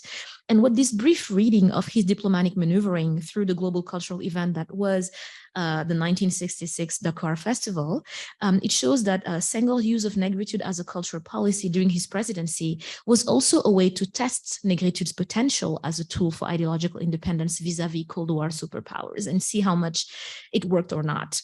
And in conclusion, I'd like to share a very telling moment in the aftermath of the May 68 crisis, when Senghor received students in his office and pleaded with them not to boycott the exams. He said, "I believe that what you lack is an ideology." And the students mentioned, well, we have Kruma, etc. And Senghor sort of pushed it aside and really told them that they lacked having this ideology that will keep them grounded. So his word was accompanied by a reminder to these students who had chosen to wear blue jeans and Clark's shoes in defiance of his formal attire rule, that they represented the future of the nation.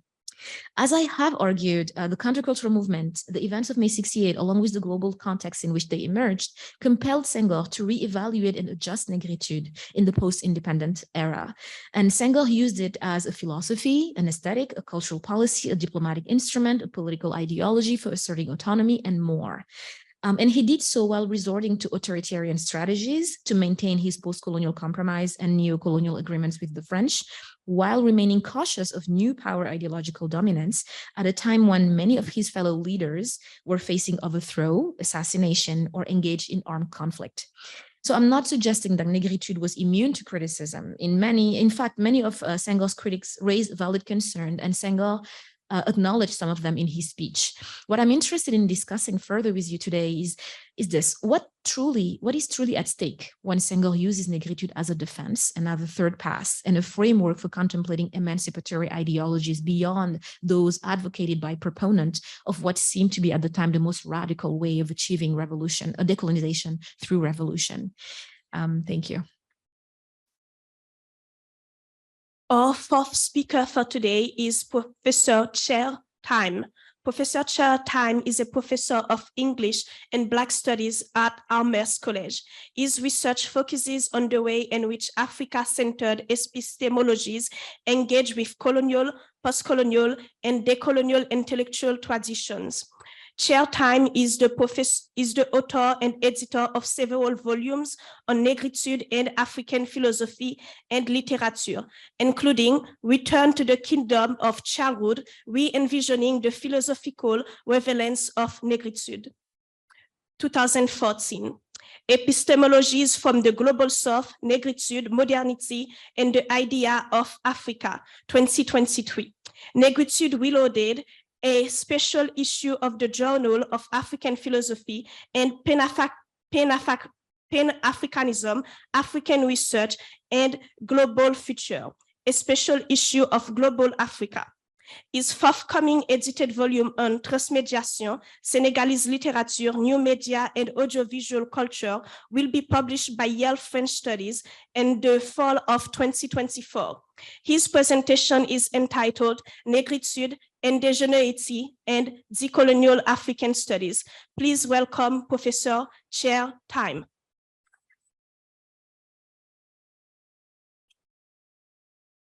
Thank you, Michael. Thank you, Felwine, and thank you everybody for being here with us today. Should we stretch a little bit? It's a long day. Is everybody okay? We're good? Okay, cool. Michael, again, thank you. And Nicole is here. I want to acknowledge you and thank you so much. You've made this trip so easy and so smooth. Thank you. So today, what I will try to do is enter in conversation. I'm glad that Souleymane Bachir Diagne is here. This is what's weird about Souleymane Bachir Diagne. Me saying Souleymane Bachir Diagne. When he's not here, we call him by his name, but when he's around, we usually call him Prof, because he's our Prof. But today I'm going to use his first name. That's going to be new. So what I want to do is enter in conversation with his seminal book, L'Art africain comme philosophie, in order to explore the possibilities and consequences of an endogenous take on Senghor's scholarship. I start from the postulation that L'Art africain comme philosophie marks the beginning of what can be presented as sort of a renaissance of Negritude studies. The particularity of this book is that it puts Negritude in a larger philosophical context through a rebuttal of Senghor's past critics. And Diagne sets in this way the conditions for the rebirth of Negritude by creating the right environments for a serious engagement with the philosophy of Negritude. And I think that is exactly what happened. You know, since 2007, we've seen really interesting engagement with Negritude. And I'm thinking of Gary Wilder, who's been cited here, but also Messai Kebede, who's less known, but who's done really serious work, Donna Jones, and other people. So in this text now, I will try to do something a little different, yet more or less similar that what Souleymane Bachir Diagne has done. And I hope that can take more into consideration Senghor's engagement with African cultures. So the question that I ask is, what if we place Senghor's philosophy in the context, and exclusively for a moment, in the context of endogenous Africa-centered philosophy? What would we get? I argue that we would find that Senghor finds in his engagement with the European intellectual tradition the tools to express something that he had already known. And such a critique will allow me, or allow us, to escape from the limits of Eurocentrism and read Negritude as an Africa-centered endogenous philosophy. And this perspective is all the more important in that Senghor himself reminds us that they were our masters, those who saved us from despair by revealing to us, quote, right, to us our own wealth. He's referring to Western scholars and Western scholarships. Yes, they were our masters. But no, it is in the heart of Africa, in the prince's courts, in families' nocturnal vigils, and even in the spiritual retreats of our wise men and women that we found our veritable masters. They were griots and sorcerers, thus those that we call their knowledge masters, or better yet, seers. It is therefore imperative, one may claim, to go in search of the hidden wisdom of the Yalhoch, and Felwine, correct me if my pronunciation is bad, that Senghor is referring to, and Yalhoch here, knowledge masters, Borombop, in Wolof, that Senghor refers to in order to better understand his philosophy. Such an approach will show that Senghor's philosophy is not, I will claim, the reiteration of high modernist discourses, even though it is developed in conversation with them. This is particularly true, as I will try to show in his philosophy of rhythm. So let me just say that it is arguable that Senghor is a Serer mystic. His childhood, and yet, you know, his childhood in the kingdom of childhood is one of the biggest gaps in Senghor studies. There is a consensus that this experience plays an important role in his work, but there is not as much work on Senghor's experience there. Yet a quick immersion in his experiences in the kingdom of childhood shows that a serious study of his biography has the potential, from that angle, has the potential to open new ways of reading his work. I will start by saying that there is absolutely no proof that Senghor was initiated in Serer tradition. We don't know. Right? Some people say we do, as I say, we don't, but we don't really know. But there is no doubt either, he wasn't. All right. But there is no doubt either that he had in-depth knowledge of African traditions. As Raphael Ndiaye, the director of the Senghor Foundation and a specialist of Senghor's work, has told me several times, Senghor made it a point to go back to Djilor most weekends from 1913 to 1922. Right. That is, it is therefore clear that the Serer scholar was familiar at a very young age, and at least until the age of 17, with his culture. Some people have even argued that Senghor, at a certain point of his life, stopped speaking Serer. Roland Collin, who worked very closely with Senghor, makes talks about that, for example.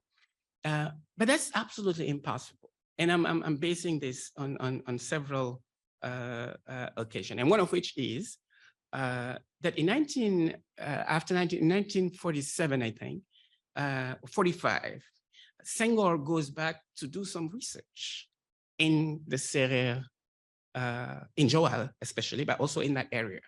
And Senghor tells my mother, who tells me, right? So that's clear that he actually, how do you say, gathered 2,000 kimjoms of Marongay. We don't know where those kingdoms are. Actually, as soon as they opened Senghor's doors, the first thing that my mother told me is like, "Are you gonna go and try to find out those kingdoms that he told me about?" Because and can we imagine Senghor kingdoms, right? Oh, the kingdoms are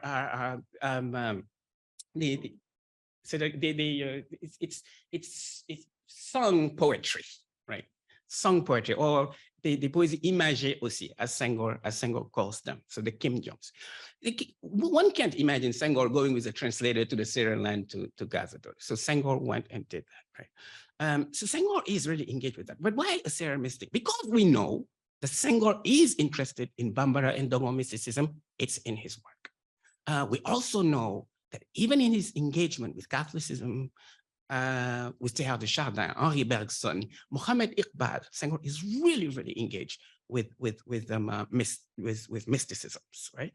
One work actually that I think we should look at and do a little bit more. We know Senghor's relation with the Sufi brotherhoods in Senegal, and those relations are often interpreted in terms of politics and political interests and whatnot. One, I think it would be really interesting to look at the mystical aspects of those, because the Sufi brotherhoods are Sufi tradition. But one way or another, because of all these reasons, I decide I would like to read Senghor's theory of rhythm from the perspective of an African mystic. And what do we get? So let me first start by saying that Senghor has rightly been criticized for his understanding of the cultural unity of Africa. His assumption that African cultures have the same ontology or that their understandings of Genesis is similar is at best ludicrous. It is arguable, nonetheless, when it comes to the ontology of life that Senghor proposes, that there is undeniably some sort of similarities between most African cultures. These similarities, which Senghor bases on an ontology of life, constitutes for him the foundation of an African ontology, that is the epistemic basis of his philosophy. I do not mean that African cultures have the same ontologies, or that the understanding of vitalism is the same in all African religions. In fact, the notion of vital force, as theorized by Placide Tempels, is particularly contentious in the discipline. Several scholars have questioned the validity either by pointing out the limits of Tempel's argument, or even by questioning the Eurocentrism of Senghor's understanding of an African cultural particularity. Yet, there is, beyond the concept of vital force as theorized by Tempels, less contentions when it comes to the idea of an underlying energy that constitutes the essence of life in African ontologies. And this is acknowledged by major scholars such as Alexis Kagame, Elvi Thomas, John Beatty, Vincent Mungo, and Mulago, and many others. Right? So this sort of a consensus on the question of life energy. Right? But Senghor's understanding of African ontology follows this consensus. He states, as early as 1939 now, 6 years before the translation of Tempel's Bantu philosophy, he states, nature is in its totality animated by a human presence. It humanizes itself in the etymological and actual sense of the term. And not only animals and natural phenomena, rain, thunder, mountain, river, but also tree and stone transforms themselves into humans. This understanding of life not only constitutes the foundations of Senghor's vitalist philosophy, but it is also profoundly Africa-centered. Souleymane Bachir Diagne's work must therefore be commended for acknowledging the importance of Senghor's philosophy of life as manifested in his ontology of rhythm. And here, in French, we would say, je vais titiller un peu. How would you translate that? My French is really the French of, no, not Negritude, but poke. Yeah, I will poke a little bit, Professor Souleymane Bachir Diagne, but I have the right to, as his student. I can do whatever I want. We all know our relation with our prof. But yet, even though Professor Diagne is right to claim that this theory of life is inseparable from Bergson's Leben philosophy, I am afraid that by doing that and bringing Senghor back in our conversations and getting us to rethink Senghor, he is doing exactly what he is accusing Jean-Paul Sartre of, which is un autre baiser de la mort, another kiss of death. What risks happening is we would come, look at Senghor and say, let's forget Senghor and go straight to Bergson, because Senghor does not do anything but continuing the subject of the West, the centralization of the subject of the West. However, he sets the field, and it is for us to take it and run with it. So what I think would save Senghor in this particular instance is a more Africa-centered look at Senghor's study of African cultures. Because as a matter of fact, it's arguable, and that's what I'm going to argue, that Senghor's vitalist ontology is deeply rooted in the philosophical explanation of the nature of being suggested by African myth of creation that he was particularly fond of, especially those of the Dogon and the Bambara. These myths, for Senghor, as for Germaine Dieterlen, I quote, must be understood as the sum of knowledge, a sophia, and not as a list of fixed etiologies. One can say that they make up a metaphysics constituting the knowledge of the secrets of creation at the same time as the principles of their states and their reaction, of their states and their action. Thus, if we follow Diagne's advice that in order to read a philosopher, we must begin by taking a step back from their thought, and here I'm quoting Professor Diagne, we must begin by taking a step back from their thought in order to go back to its sources, weigh its influences, and pinpoint the ideas of which the doctrine is a synthesis. We should start our study of Senghor's ontology with African myth of creation.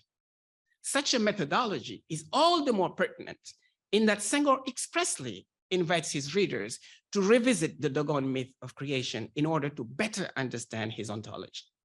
This myth, he thinks, exposes the very nature of African ontology as it sets, he says, the fundamental principles of negritude. Senghor notes, according to the Dogon myth, it is Ama, the uncreated and all-powerful God who created all beings and things. They existed first in the form of roughly sketched ideograms placed in the egg of the world made of a double placenta. So now they exist, right? They exist first. That's the first moment of creation for the Dogon. The other Nomo, put to death and resuscitated, came down from the sky onto the earth with an ark containing, beside the 8 first ancestors of men, all the animals, plants, minerals, and elements that populate the universe. There's existence, there is not life yet. Yet all these beings were in reality inform and mute, men as well as others who were presented as silent fish. It is to Nomo now that God will give the mastery of the word, and at the same time that of techniques which he was asked to teach to formless living beings and first to men. So it is through words that this formless being gets to life. And one can understand words in Senghor's philosophy, these words, as the primordial vibration that instills life to things, directly from the Dogon myth of creation. So if Senghor insists on the Dogon, it is because they offer, he notes, Senghor himself, the most widely shared elements of African ontology, the conception of being as insufflated with vibrating energy through the divine word. This ontology of energy is also clearly articulated and reaffirmed in the Bambara myth of creation, as transcribed by Germaine Dieterlen, in which Senghor was particularly interested, because Senghor is really fascinated by both the Dogon and the Bambara, cites them extensively in Liberté 1. So these are precisely the philosophical context that led Senghor to declare. So I'm walking on the footsteps of Professor Diagne and expanding now the philosophical context here now by insisting on African stuff, right? So these philosophical context that leads Senghor declares the entire universe to appear like an infinitely small and at the same time an infinitely large web of forces that emanate from God and lead to God, considered as the force of all forces. It is he who reinforces and deforces all the other beings, all the other forces.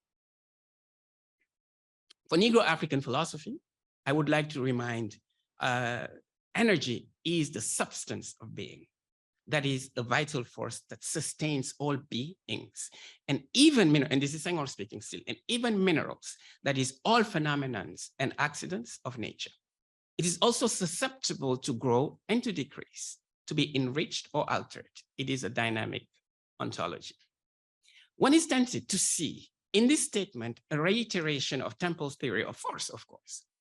It is true that the similarities between Senghor's theory and that of Temple are striking, although they're different.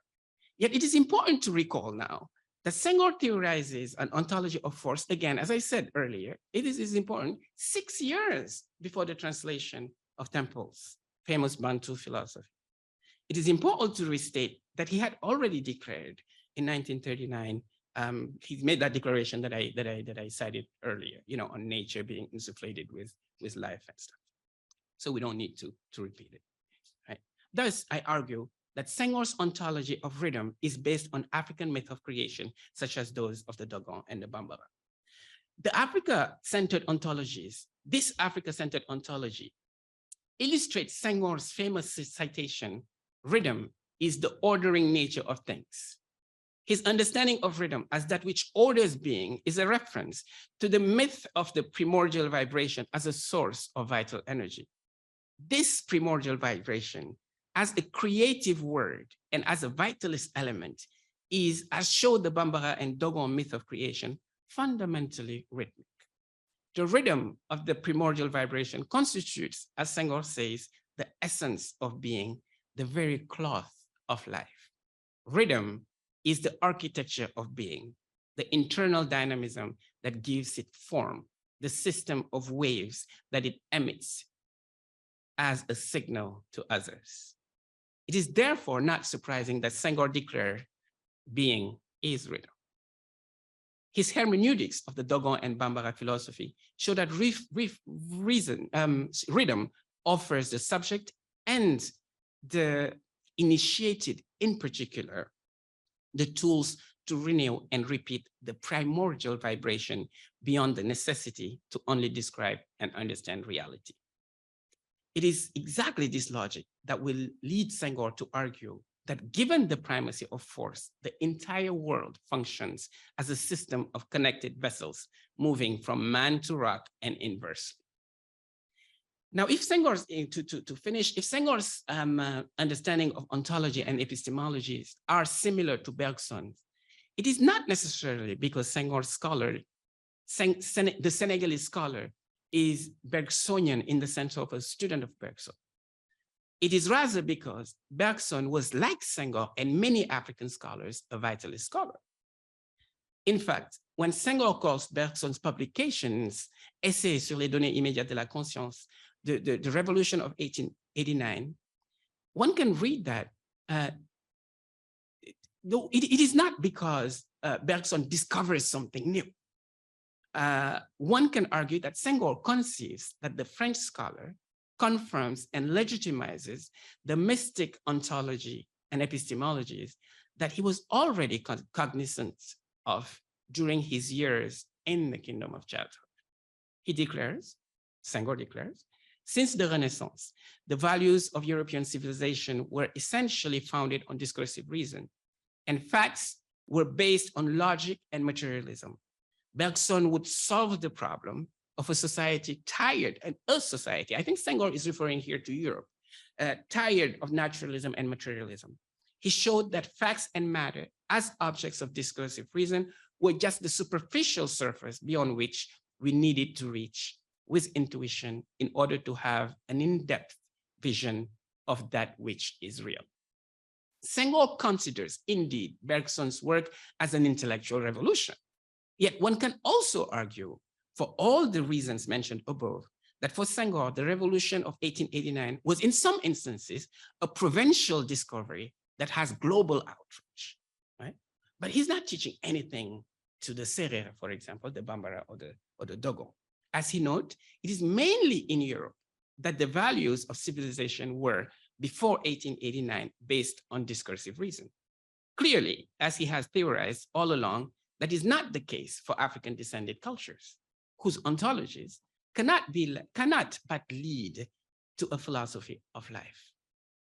In this sense, one can argue that for Senghor, Bergson had, at best, along with Rimbaud, Peggy, and even the surrealist poets, a similar contribution to the post, and here I write post-modern, thinking of post-colonial, after-modern, beginning era. So they had a similar contribution to the post-modern era as people of African descent. They offer an ontology of rhythm and a different way of understanding the world. That is a different philosophical paradigm marked by a will to go beyond the limits of rationality. Thank you. So we are going to start the seminar now after the presentation in the morning.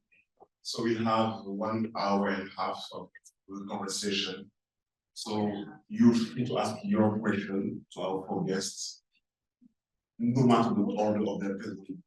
So I will just open the floor and say that the floor is yours. And who wants to jump first? Please do. And we take also questions from Zoom from time to time. Yeah. And just to... Okay. Okay, please. Go ahead. I'm Solomon. In the Middle East, they call me Souleymane. Sorry. And you know, I feel like there's a lacuna in Negritude as regards to Islam. Just in the current time, I think Islamic movements have shown themselves the most sustainable of decolonial and neocolonial operations in modernity and post-modernity, post-colonialism. And, you know, Senghor's, elected president as a Catholic Muslim nation. I understand Negritude in large part to be a philosophical articulation of the principles of the Haitian Revolution exported from the New World back into Africa and, philosophized in different ways. And so I'm just wondering, why do y'all think the lack of engagement, lack of philosophical, lack of intellectual engagement of Islam, not only on the part of Senghor, but on the part of Negritude in general, And how do we go about addressing it now? And if we don't, what do you think are the possible negative implications, ramifications of, not doing so on Black studies in general? That Bachir while you work on philosophy in Islam, Right. Maybe not. Yeah, that's a great question. First of all, about Senghor being the Catholic first president of Senegal, which is the majority Muslim country. This is to be connected with what I said about Lamine Gueye actually, and the law adopted presented for vote by Lamine Gueye about citizenship, expanding citizenship. This is the time when Senghor actually built, because he had entered politics at that time. This is when he built the connection that he is going to have with the Muslim leadership in Senegal, and a connection that he will keep until the end, until he left power, because he understood better than Lamine Gueye himself what the implications of that expansion of citizenship was going to mean. So when at first they were together in the same political party, and then they split, and Senghor created his own party. So when he competed with Lamine Gueye for votes in Senegal, he went outside of the 4 cities that were traditionally voting, and cities whose inhabitants were French citizens, that is Dakar, Saint-Louis, Rufisque, and Gorée.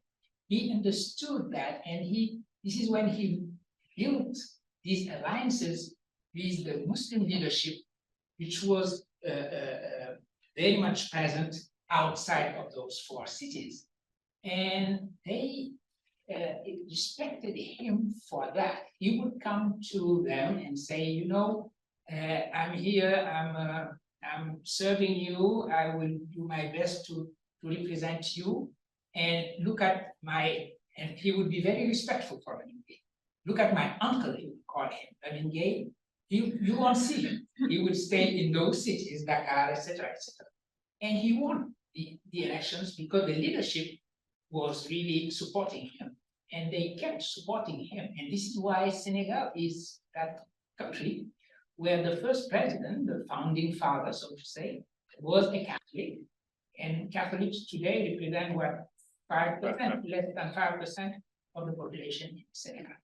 That's the political aspect of connection between Senghor and the religious leadership. But on the philosophical side, yes, he did engage Islam because of the connection he had with Pierre de Chardin, which I mentioned earlier.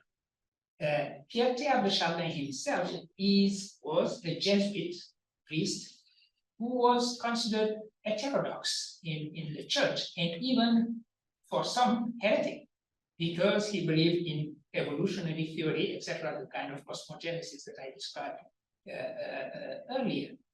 And Senghor was on his side. He did believe he shared the same vision as Théâtre de Chardin, and he even defended Théâtre de Chardin, writing to the Pope on behalf of Théâtre de Chardin. What is the connection with Islam, you would ask? Well, that is precisely the reason why he was also interested in one important Muslim philosopher and thinker from India, or Pakistan, because born in what is today Pakistan, Muhammad Iqbal. And he saw Muhammad Iqbal as the Muslim counterpart of Théâtre de Chardin.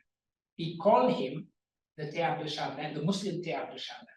So Senghor had this vision of a kind of Abrahamic convergence of religions towards a kind of, this civilization of the universal, precisely, where Islam would be represented more by Muhammad Iqbal's thought, and Christianity would be represented more by Théâtre de Chardin thought. And he engaged also the Sufi side, the mystical side of Islam around those lines. So yes, Islam was very much present in his thinking. It had to be, because he was the president of Muslim majority country like that. But in his thinking also, because he wrote, and actually Chair mentioned and Beata the presence of animism, but he did write that animism was bound to disappear. This is something that people don't want to hear, but he said in an article that now that we know animism is going to disappear, we need to bring together Christianity and Islam that are going to be the African religions. Animism doesn't seem to be disappearing. It's probably in good shape in very different regions, but that is the view he had in 1960 when he wrote a piece on the cooperation. He called it cooperation between Islam and Christianity. And Prof, also comment, but also a question somewhat. When Senghor says animism is bound to disappear, is he talking about animism, just somewhat, animism is not necessarily formal, but for lack of a better term, right, that formal engagement with tradition, or I'm tempted to think that he can see that the essence of animism cannot disappear, because that's precisely what you find in Islam and Christianity, in these mystical forms of Islam and Christianity. You're absolutely correct. I think one should add to what I just said, what he said in that piece that he wrote in 1960, that what he had in mind was animism as a religion or a belief system that one could claim as their religion. But in terms of the cosmology that is behind traditional African religions, they will find their way into the positive religions that Islam or Christianity are, and be translated into these new cosmologies the way they have been, in a way. So yes, for example, if you take the figures in Senegal, there was a time in the late 60s when a census would have people claiming that they did not belong to Islam or Christianity, and that they belong to traditional religions. Now they are almost non-existent, but the belief system itself is probably more present, still very much present in many people who claim to be Muslim. Hence Senghor's famous answer to the question, what's the religious composition in Senegal? And he says we are 90% Muslim, 10% Christian, and 100% animist. And that's something that I also found reading. That's what they say in Haiti as well. The same saying. And I just want to add that the engagement with Islam is also always there with Islam, with Senghor, and there's both a push and a pull. Because it is worth mentioning that one of the most important moments in our contemporary history is the inauguration of the Touba Mosque. When Senghor has a speech that's entitled Laïcité et non-laïcisme, right? Inside the mosque, claiming the importance of a critique of French laïcité. That's what he calls laïcisme, but the importance of the presence of all these religions, including Islam, is inside the mosque that he gives the speech. Yes, go ahead. Okay, so I have a question / comment kind of thing.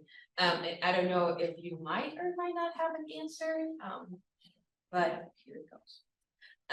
So as the first speaker was talking about the concept of world citizenship as like a method of decoloniality in the African philosophical context, it kind of resonated with me with something that I was taught in school, as the concept of Ciudadano de las Americas. So I studied Latin America, but there's a lot of like relationship between Latin America and the African independent movement and colonial movement. So I'm very interested in that. And Eugenio Maria de Hostos, which is a very famous Puerto Rican political figure and philosopher, and all those titles that he has, he was one of the few people in Latin America to hold that title, Ciudadano de las Americas, so citizen of the Americas. And I was wondering if there's like a juxtaposition or a comparison kind of from the Latin American philosophical point of view of citizen of the Americas and the concept of world citizenship in African philosophy. And you might or may not have the answer, but if you don't, maybe you can suggest someone that I can read to kind of find that answer. Because I really like that kind of concept, because it kind of resonated with what I was researching. Yeah. Well, what I could say, obviously familiar with this concept of citizen of the Americas, but what I could say is that this period of time after World War I, between World War I and late 1950s, where an idea of world citizenship was revisited. And for example, the notion of cosmopolitanism was revisited as a way of actually coming out of colonialism. It is very hard for us now to think that there was a time when people were saying the best way to get out of colonialism is not through independence, but through generalization of citizenship. And Senghor believed it, but he was not alone. This is one of the many reproaches against Senghor. People would say, oh, he was so accommodating with colonialism, he accepted it, he was fighting for French union, etc., etc. But the vision of cosmopolitanism as a way out of colonialism, turning subjects into citizens, and just sort of melting socialism and actually destroying it from inside, so to say, by universal citizenship, was not so utopian that it is for us now. And Samir Amin, whom, and this is why I quoted him, Samir Amin, whom nobody will actually suspect of being complacent or accommodating with colonialism, say that he shared the same view at that time because it was the political philosophical atmosphere of the time.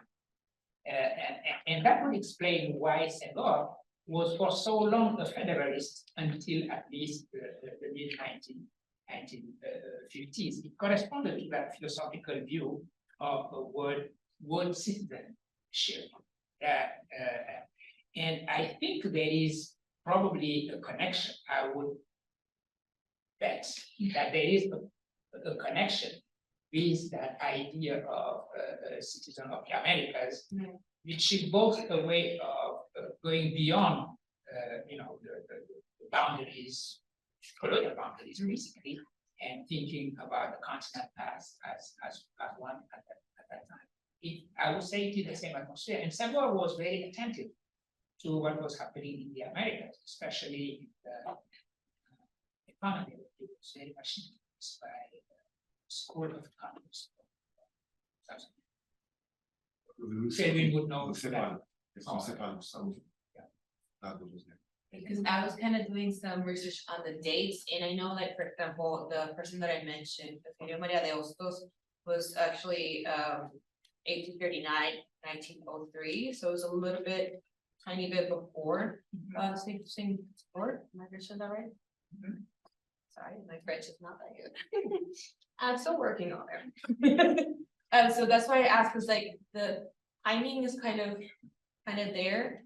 It's prior to World War I, but it's still kind of close enough to his birthday, 1906. So I don't know if like there was kind of a parallel, like there's an influence of those two movements, because I know like in Latin America there was at that time there was a kind of movement of kind of joining the nations together in order to combat the colonial imperialist forces that were going on at the time, and are still going on. So yeah, that's where I see the common denominator, the utopia of a host nation word, which was largely shared, and that has been well studied by Gary Wilder, by the way, that Chantal was mentioning and quoting earlier.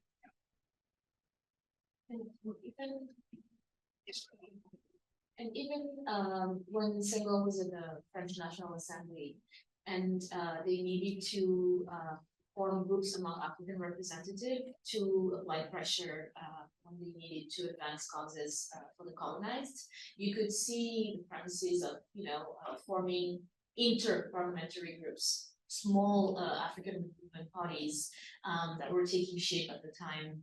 And they had several names.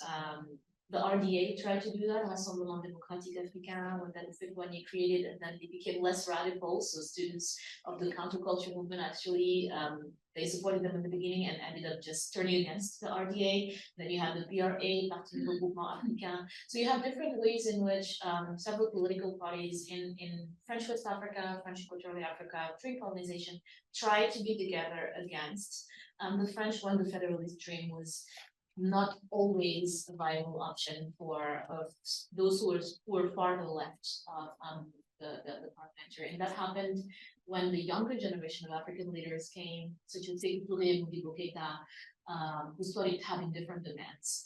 And even during the Congress of Cotonou in 1958, when it was the Congress of the Parti Regroupement Africain, and General Charles de Gaulle just came back to power, and he was drafting the French community, the Constitution for the French community, the Fifth Republic, and one of the watchwords were United States of Africa.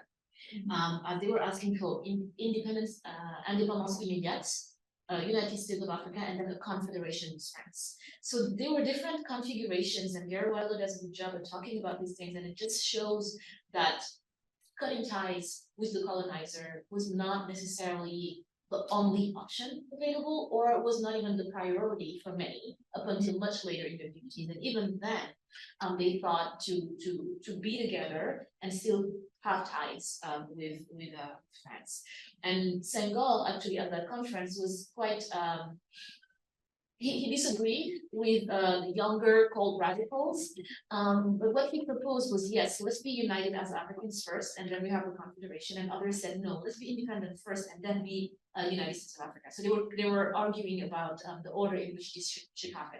But just to say that there have been different combinations, and it was very much part of this ethos of thinking about being citizens of a larger entity rather than being territories, being federations, because we're stronger together. And of course, it didn't turn out as we wanted, but it was part of the utopian. So. Where does Pan-Africanism come in? If Oh, it does. That's an interesting question, because, for instance, if we're talking about the late 50s, and who we're talking about the counterculture movement, they were all interested in drawing from Pan-Africanism, and their nationalism is very much an internationalist one. but communist part of it was taking precedence over some of those political beliefs. And sometimes they mix different ideologies without necessarily seeing what was contradictory. And once again, the people who were pushing this movement were in their 20s. And they were not always the most nuanced protesters. And they even disagreed sometimes with Sheikh Antonio's Marxism and Pan-Africanism because they felt like he was not radical enough. And they thought that he was proposing culture as a solution, and they didn't believe in that up until later in the 70s when the movement started shifting and focused more on building national culture rather than being merely countercultural. So I would say that Pan-Africanism was there, was important. It was part of the things that they were asking for, but they were very much thinking of it as part of a nation because they were already independent, and they obtained their independence as territories rather than federations, which was in the book's early 50s, but no longer possible during the French community. Wants to go ask each territory to choose, do you want to be part of the community? Or if you say no, it means you secede. And if you obtain independence, then you obtain it as a territory. And if you want later on, you can do it as a federation. So things got a bit complicated once they started drafting the Constitution for the Fifth Republic, and some of those streams just started slowly becoming, no longer possible. So Pan-Africanism ideologically, yes, but in practice, quite difficult to implement. And Senghor also keeps mentioning that he was very much inspired by Pan-Africanists, but he tries to differentiate between his Pan-Africanism and one of someone like Léopold Senghor because they were communists, and that was in the interwar period. He was a World War I veteran, and for him, there were different kinds of Pan-Africanism. And the member of the counterculture movement chose Léopold Senghor as let's say a model rather than Senghor, because for them Léopold Senghor was much more radical. So again, Pan-Africanism was there, but used differently at different points in time, and depending on who had the power to really implement it in the parliament and who was sitting on the margin protesting parliamentarians. I have two questions from Zoom, so I'm going to read them. So the first one is, I would like to know the panelist opinion about Senghor's language policy. This goes to his denial of local languages, the status of language of science. How would you assess his view in regard to the current research on the cognitive benefits of learning in one's own languages? The second question to Souleymane Bachir Diagne specifically. Do you think that Senghor would agree with what is happening in Senegal today? Rule of law, political situation, taking opponent in jail, etc. Wow. And I would add to the question from myself. I want to ask you if in an enterprise of rereading political thought of Senghor, so you told in your presentation that at the beginning he was very believing in cosmopolitanism as a way of getting away with colonialism, but we saw that after he moves, from a reality, he became a federalist in the negotiation around the organization of African Union. He was one of the common federalists. He tried a federation with Mali, Senegal and Mali in the 60s that wasn't a success. But after that, Senghor became the one who built the nation state of Senegal. So in his practice, he became I would say, the father of the Senegalese nation states. So my question is, with this idea of African socialism, actually, if you are rethinking the space of the political community, probably beyond the borders, can you find in Senghor's work some elements that will help to rethink the political community outside of this idea of nation state, and which would be those ideas? There's a kind of a new desire from the African youth of emancipation, freedom from coloniality, but always these questions are fought in the space of nation state, of nationalism. And is Senghor helping us to rethink those categories actually.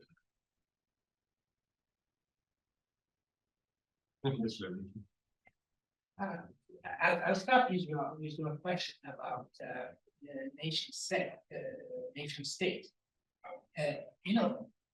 People don't pay attention to this, but the expression used by Fatoumata Seck earlier, that of United States of Africa, is an expression you find in Senghor. He wanted the United States of Africa, and he wrote it. People would not associate him with the idea of United States of Africa. They would more think about Nkrumah, but he also said it.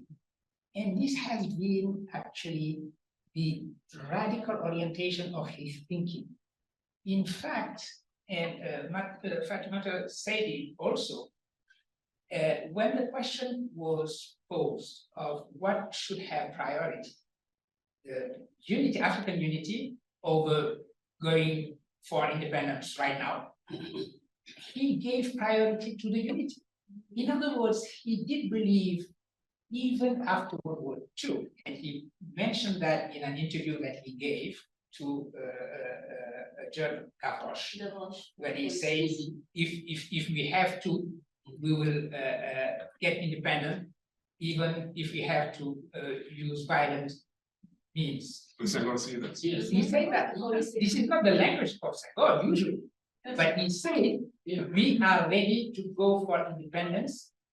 To paraphrase Malcolm X, by all means necessary. Violence if need be, he said that. And this is very unlike him, but he said it. So the idea after World War II was that actually independence is going to happen anyway. How do we organize it? And when was less important for him than keeping it together, because France had decided that if independence is going to be, it would be independent territories, because that is the best way to keep them non-independent. By the way, just having Senegal was 3 million people. I learned in primary school that we were 3 million. Now we are 18 million. Soon we are going to be 20 million. So we have a totally different Senegal than the Senegal I grew up in, and being one of the children of Senghor, my generation, we consider ourselves children of Senghor. We were against him, then mourned once about him afterwards, but we were still his children in a certain sense. So that was the priority for him. And he saw that dream of unity just unraveled as France decided to decolonize piecemeal, territory after territory, etc. And the last thing he could try to keep was Mali, Sudan, as it was called. Our federation with Mali was what was left of the dream of keeping together the AOF, Afrique Occidentale Française, and that one also disappeared. And this is why, actually, I think it is still in the constitution of Senegal. But it is the duty of Senegal to work for African unity. It is in our and I think one of the aspects of our national anthem also must say that the want to become fair, etc.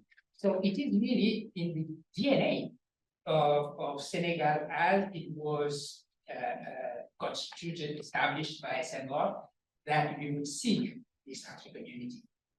Now, what does it mean? And I come back to the question posed about Pan-Africanism. Pan-Africanism has had many avatars, and today we are actually witnessing two versions of Pan-Africanism. Pan-Africanism, we have to remember, was born outside of Africa. It was born in the so-called New World, with W.E.B. Du Bois or Marcus Garvey, etc., etc.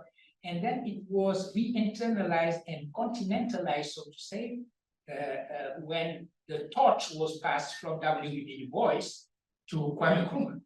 I mean, physically, that was the case. Du Bois asked Kwame Nkrumah, whom he knew, to now organize Pan-Africanism on the continent and not outside of it, because all the congresses of Pan-Africanism had taken place outside of the continent at that time. And that is what Nkrumah did. continentalizing Pan-Africanism with two meanings. It means, first of all, that it is now internal to Africa and not coming from the diaspora. And second, it was also the whole continent and not just a kind of Black dimension of Pan-Africanism. And this was important because in the 60s and until the end of the 60s, the leadership of that Pan-Africanism was more in the northern part of Africa. Algiers was the capital of that kind of Pan-Africanism. Egypt, the Egypt of Gamal Abdel Nasser, was also a capital of Pan-Africanism. So now we have these two definitions, understanding of Pan-Africanism, building the United States of Africa and defining from there what the relationship with the diaspora is going to be, or putting some emphasis on the unity of the Black world, coming back to some kind of original Pan-Africanism. And you see both of those. You see both of those today. You have people who define themselves as Pan-Africanists, more oriented towards sub-Saharan Africa and the diaspora than towards northern parts of Africa. The two are present on the continent, and so that answers, I think, the federalist thing and the cosmopolitanism. But the common denominator would be going beyond the nation states, I believe. And how do we do that? By reinforcing what we have. What we have today is these 6 regions, the 5 regions on continental Africa, plus the symbolic region that the diaspora is, trying to build Pan-Africanism, or what we hope is going to be the United States of Africa around those 6 regions. This is why the fact that West Africa is in bad shape these days when it comes to ECOWAS is not a very good thing. Now about the language policy, again, rereading Senghor means that we take into account everything he has said about language. Not just reading Senghor from the standpoint of his, let's call it his hesitation when it comes to implementing the policy of adoption of African languages in the school system, for example. Mm-hmm. He was very hesitant because he was looking at different experiences, Madagascar being one experience, and closer to Senegal, Guinea being one such experience. So Senghor was very careful with the school system. And he famously said, after we have had, I don't know how many PhDs on African languages, and we have had textbooks in African languages, that's when we are going to try to do this, etc. That is one aspect. The other aspect, which was the biggest mistake on that issue that he made, was his will to just decide how these languages should be written, and going as far as censoring Ceddo by Ousmane Sembène because it was written with 2D. Obviously, all linguists were in agreement then, not just my uncle Patrick, Aram also, etc., that it should be 2Ds, and he just stubbornly maintained that. That was one of the great faults of his. But, and this is where nuance should be introduced. The very first theoretical text in Negritude by Senghor, because at that time he had only written poetry, he had started writing poetry, is the speech he gave at the Chambre de Commerce in Dakar in 1937. Mm-hmm. And in 1937, what he was saying is that we need to have bilingual people. Mm-hmm. He was in the philosophy of bilingualism. And the colonial administration who had invited him to give a lecture. They just wanted him to give a lecture to showcase him, basically saying, look at the kind of intellectuals we are capable of producing. And show how assimilation had to function. Exactly, exactly. Come listen to him, he speaks beautiful French, he's a great grammar, and maybe he'll go even grace his speech with some Latin codes, etc., etc. That's what they wanted. So they were very surprised when he turned his lecture into a praise for bilingualism, putting French and African languages on an equal footing, and saying that the future belonged to people who would be able to speak both languages, French and Bambara, French and Wolof, etc. And this praise for bilingualism is something that was deeply ingrained in this old philosophy, actually, if we look at it. So he did have that in mind. But as a statesman who had to decide politically on just forcing the issue and making African languages language of education, he was probably too hesitant. So that is the reason why we are still dealing with that today in Senegal. We have made all kinds of experimentations. And I think the one who raised that question is right. Cognitively, it is probably a good thing if children learn in a language which is in continuity with their experience at home, and then you have to see how early you introduce other languages. But you have to think about a pluralist linguistic policy and not just follow the political will of the moment or what you feel would be the most revolutionary decision. These are decisions that we have to take very carefully, look at linguistic pluralism and organize it, because you have to think of also of the place that a language such as Arabic is going to have, given who we are. Arabic is a classical important language, and Senghor mentioned that. English as well. Today, you have to have the presence of English in our system. No matter how francophile and francophone you are, you have to be also realist about the place that we need to give to the English language in our school system. Go ahead. Go ahead. I just wanted to say that one of the things that are happening right now is precisely the invitation to read Senghor carefully, right, and not just to focus on one of Senghor's texts. And here I want to insist on the question of language. As Prof just said, Senghor talks about bilingual education from 1937 to 1993, and Senghor is very pragmatic, right? And so it's clear for him, and especially if I view that text, 1937. Not only does he think about it, but he also understands what language should be taught where and when. And that question, I think the question insists on the question of scientific language. And maybe I'm wrong, but maybe the person also is referring to Senghor's statement somewhat that French is a scientific language essentially. So it's somewhat a critique of Senghor as well. But Senghor, and one has to be very, very pragmatic and read Senghor throughout. Senghor talks about the necessity of a scientific language.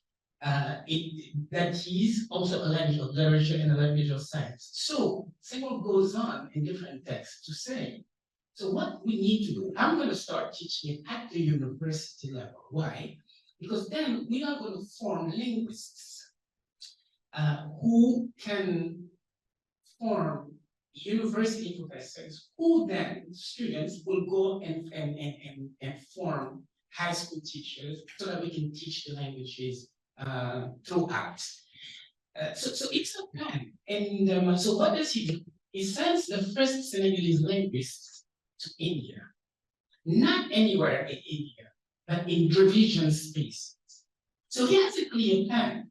He understands that we need to implement bilingual education and teach African languages. So I will first. So the first Senegalese majors, not first, but some of the major, the first generation, right, of Senegalese linguists speak Tamil, right?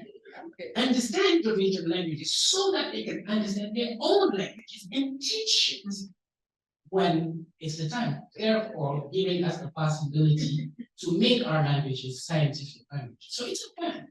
Unfortunately, he doesn't deliver it. And up to now, today, African languages are only taught at the university. Bachir. Yes. Pardon me. Discussion is so exciting. I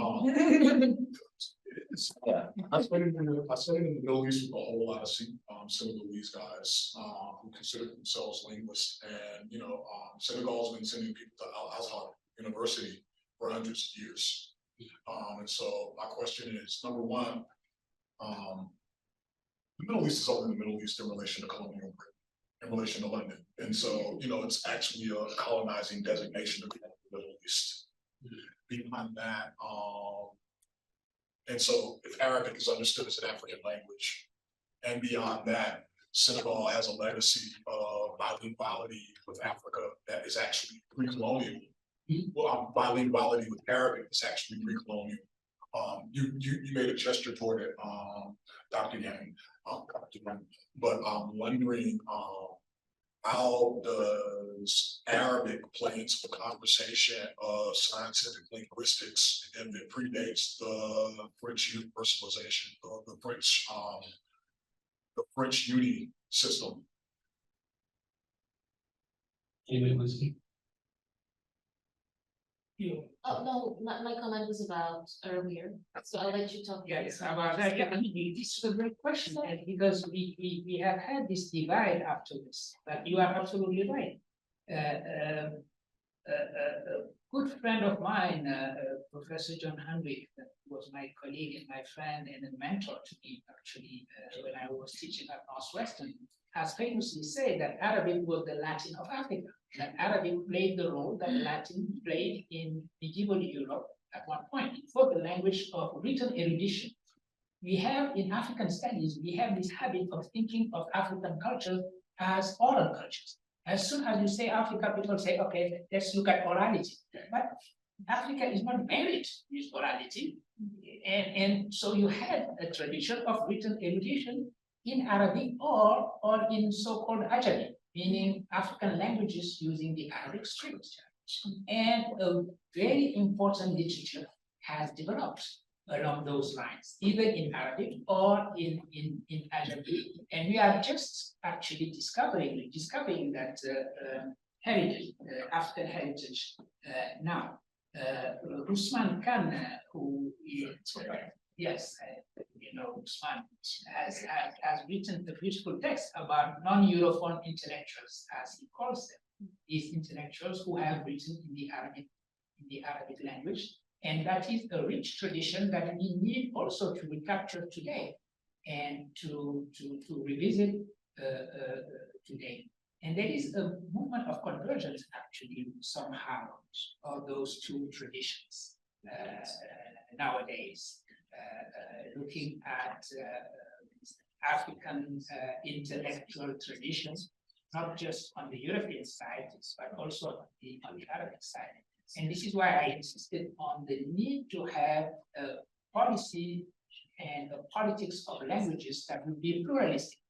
Let's look at the whole range of languages that we need to develop in our school system, and not just be in that simplistic alternative between French, or let's get rid of French by nationalism and replace it by national languages. This simplistic position is just a dead end. Going in that direction would just be a dead end. Let's look at the pluralistic type of policy that we need to have. How are we going to manage all these languages? When are we going to introduce African languages, indigenous languages, introduce French and English and Arabic, etc.?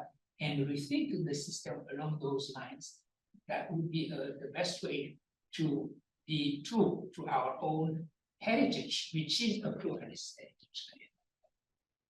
Why Indian and White Town? Beyond that, why Indian and White Town? Why Indian and White Town? Well, Senghor believed, he believed that there was a connection between the Dravidians, because they are Black Indians, and Africa in general. So he sent 4 linguists to India to learn the Dravidian languages and do research. This is the kind of voluntarist idea he had. Since I'm thinking about this, let me do it and select 4 good linguists, give them resources and fellowships, and send them to India. They are great linguists, actually. They are still, now they are retired. People, my generation and beyond are retiring. But that's the kind of thing he did at that time. And I think they have produced interesting work that front. Yeah, I'd like to add a few elements to your answer, Fichette. Yeah. And yeah, about that research, I remember one of them giving a great talk at Seck in Nigeria, and it's still in I think the conference proceedings. If you're interested, I can give you the reference. But just to give you key dates on Senghor really having a plan for languages. So the 1937 speech at the Foyer France-Afrique, I believe. And the Chambre de Commerce. Yeah, but it was a foyer that invited the youth group, and it's interesting because he did it again in 1946 at the National Assembly.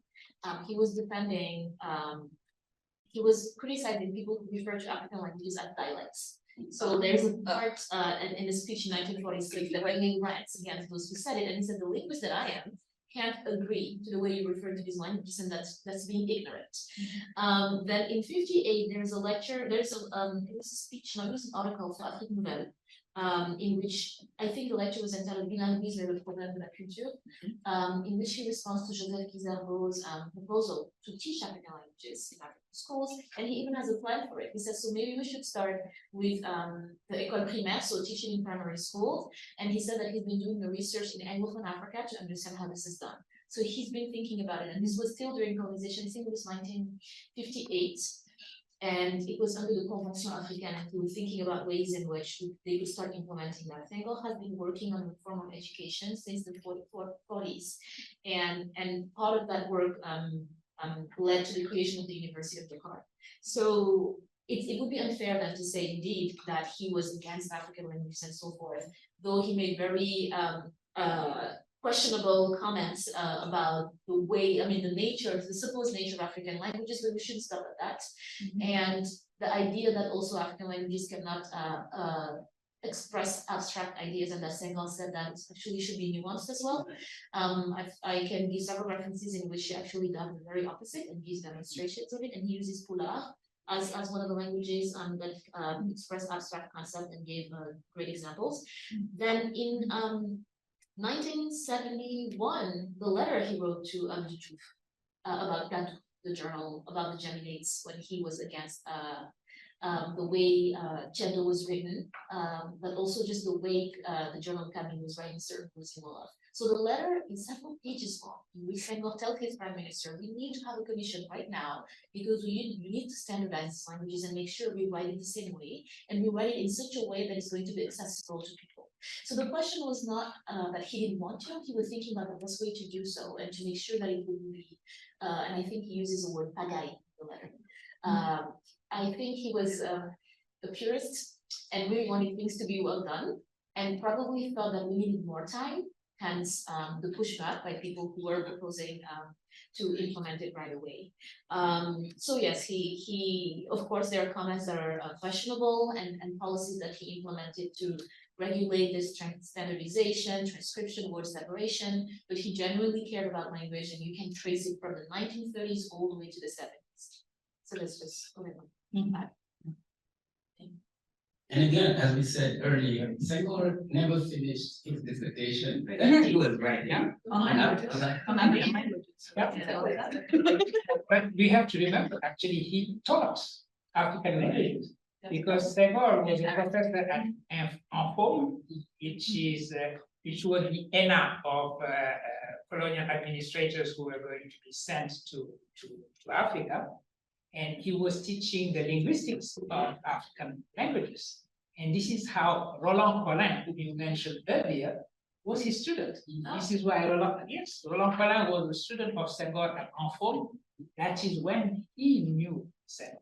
And this is why he was always he considered Senghor his professor. He was very respectful, even though he was on the side of Mamadou Dia. Even you had this crisis in Senegal because he was a friend of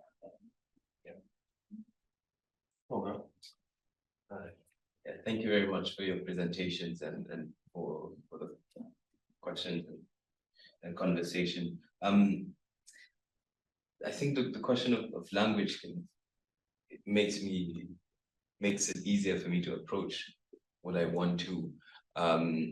And something that you also talked about, Professor, when you talked about the language of universalism being the language of translation. And I'm wondering, however, again, because I see like in Senghor's policies or the way that he approaches certain things as language, the very clear influence of like the French system of colonial administrative system of assimilation to bring something into this kind of major form of being. And I'm wondering, therefore, in this case, like what universalism means. Is it a container that we can fit everything in? How much space does it have to contain those things? And what are the conditions of belonging in universalism? Because then he says African languages are not scientific languages. And must a language be scientific before being studied? Why must it be scientific? And what are the conditions of making that language scientific? Which I find then interesting in the way that one might constitute universalism. I guess also one of my questions would be, what is it about universalism or cosmopolitanism that is so important that we must save it? I guess this would be like the easiest way to put it forward. I think you're absolutely right. And this is also something that Fatoumata said, which is important. We have to look at the relationship he had with languages as being so informed by the French tradition of the discussion of universality of languages. This is a very old European question of which language is more universal than which language. And 19th century Europe is full of these discussions that were initiated by the Berlin Academy, by the way. It is the Berlin Academy who asked the question, and one of the famous answers to that was the essay by Rivarol on the universality of the French language. And Senghor bought into that. I mentioned one earlier mistake. This is also another deep mistake by Senghor. Understandable, because he is, well, you should not be forgetting that when we read him, one of the greatest poets in French language of the 20th century. This is something we have to keep in mind. And when a poet declares his love for the language in which he writes poetry, well, this is absolutely normal. Had he been a poet in Arabic, he would say that the Negritude, as Arabs call their own language, the language of the dot, a very difficult letter to pronounce in Arabic, and that came to be identified with being truly someone who speaks Arabic. If you are capable of saying dot, and you find this in all relationship to language. Now, universalism.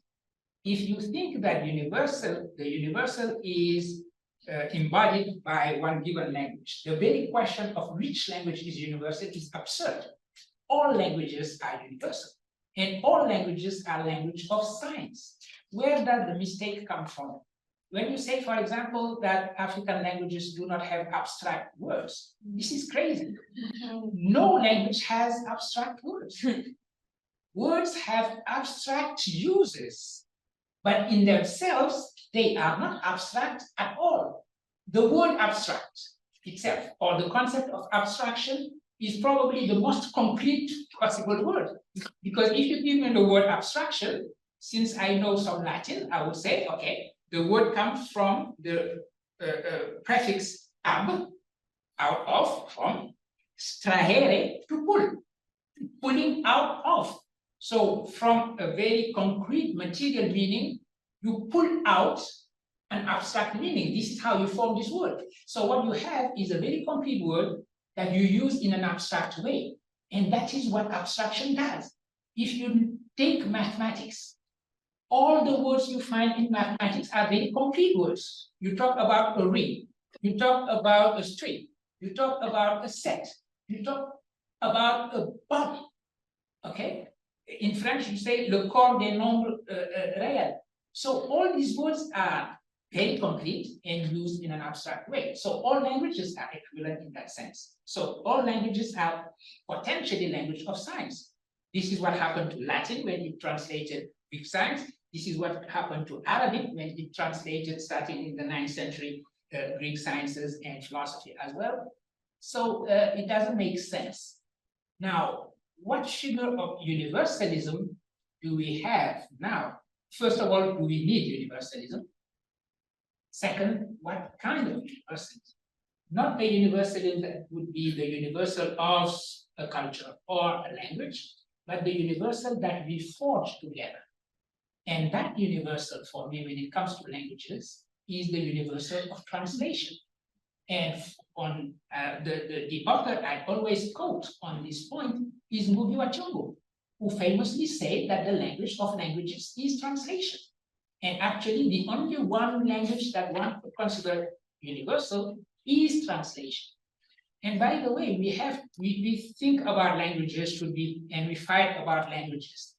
We should pay attention to the fact that we are also living at the time of artificial intelligence. And Deep Translator or Google Translate, etc. And these are tools that are becoming smarter and smarter. The day when something is said and you hear it in your own chosen language, that day is tomorrow. And so we have to take that into account. When I was saying that Senghor was a thinker of the totality, we have to be thinkers of the totality. Look at the totality of the world and not just be absolutely trapped by our own nationalistic way of looking at languages, my language, my identity, somebody else's language, the language of French is not my language. That is ridiculous. French is my language, so is English. This is what we are sharing right now. And so is Arabic when I read the Quran or some philosophical text. So are all the languages that I speak. So translation is what actually does the interconnection. And that interconnection is going to be more and more achieved by the artificial intelligence. So we have to bring that also into the picture in order to really have a global thinking of what it means to be looking at the universal from the plural of the world and from the plural of the languages that we speak. So thank you very much again for the question. Yeah, I guess I want to perhaps come back to this question, and I've been thinking about it through the lens of philosophy as well, which in the European context was understood by some 20th century Greek philosophers as the Greek miracle, something that was special and unique to Europe and could only have emerged in Greece because the Greek language lends itself to this abstract use, which of course we know that is just a way of using concrete terms rather than an intrinsically abstract kind of conceptual category. But this European exceptionalism seems to me is very much part of this tradition of universalism. And so I guess I'm curious about what are the lineages of universalism and whether universalism has multiple points of origin or birth birthing sites globally outside of the kind of imperial context of the French language and the English, because it seems to me we're coming back to imperial languages when we're talking about translation and when we're talking about universality.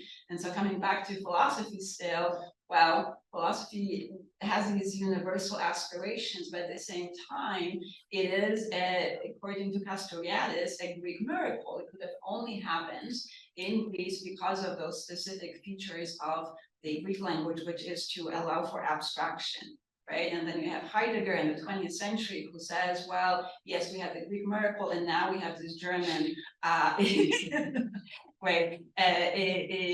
you know, follow-up miracle of developing ontology, developing these questions that resonate with the Greek kind of awe in face of being, but can now be also iterated in the German language, right? So this imposition of two languages onto this scene of philosophy, Greek and German, that do have universal pretensions, but at the same time have this European anchor, European privilege that is assumed, and are then kind of in this colonial, kind of epistemically colonial gestures attributed to the rest of the world as a kind of a gift that Europeans can bestow upon other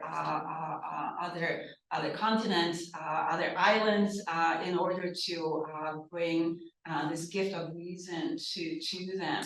So shouldn't we be, when we're talking about universalism, when we're talking about translation, shouldn't we also ask these questions about what language do we tend to translate back to? Because on a global scene, it is not Arabic today. It is the imperial language of French and English first and foremost.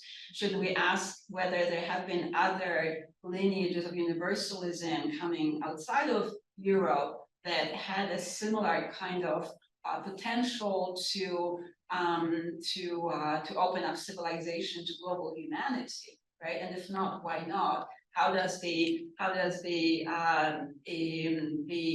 power differential between the North and the South play into this question of which languages end up being the privileged kind of mode of conducting translation for the global humanity in, and which ones are those that are the object from which we translate, but not the one that is effectively kind of a comparator language to those imperial languages. So it just seems to me like we're missing the question of how the global North and the global South play into these questions of universality and translation. And I feel like we're missing the question of like how power is part and parcel of language as well, right? Like who has the power to speak on behalf of whom is a question that linguists themselves are raising today, especially in speech act theory and sociolinguistics, right? Because language is a speech act, it is doing something.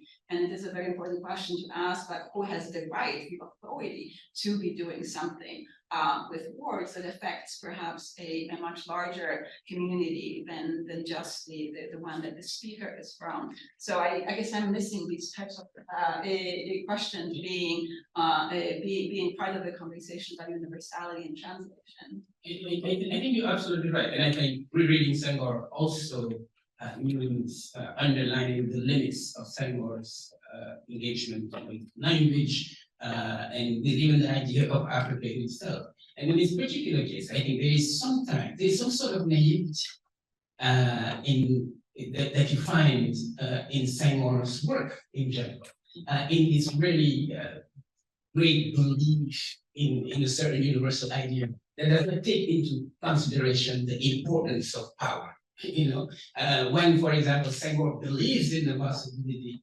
of a cosmopolitan sort of decolonization, that is not taking into consideration the importance of white supremacy and power in the very nature of these modern nation states. When Senghor talks about, you know, when Prof, for example, talks about Senghor's engagement with the French language as a poet, I think there is also the fact that Senghor is a very colonized subject who was trained in a certain way and who also had a certain relation with French as that language of rationality, that beautiful language, beyond poetry itself. I think there's also the core power of coloniality that's at work there. And now we need to take into consideration. But one way or another, there's two things that are also very interesting when we read Senghor and when we engage with Senghor's work. I think one is pragmatic.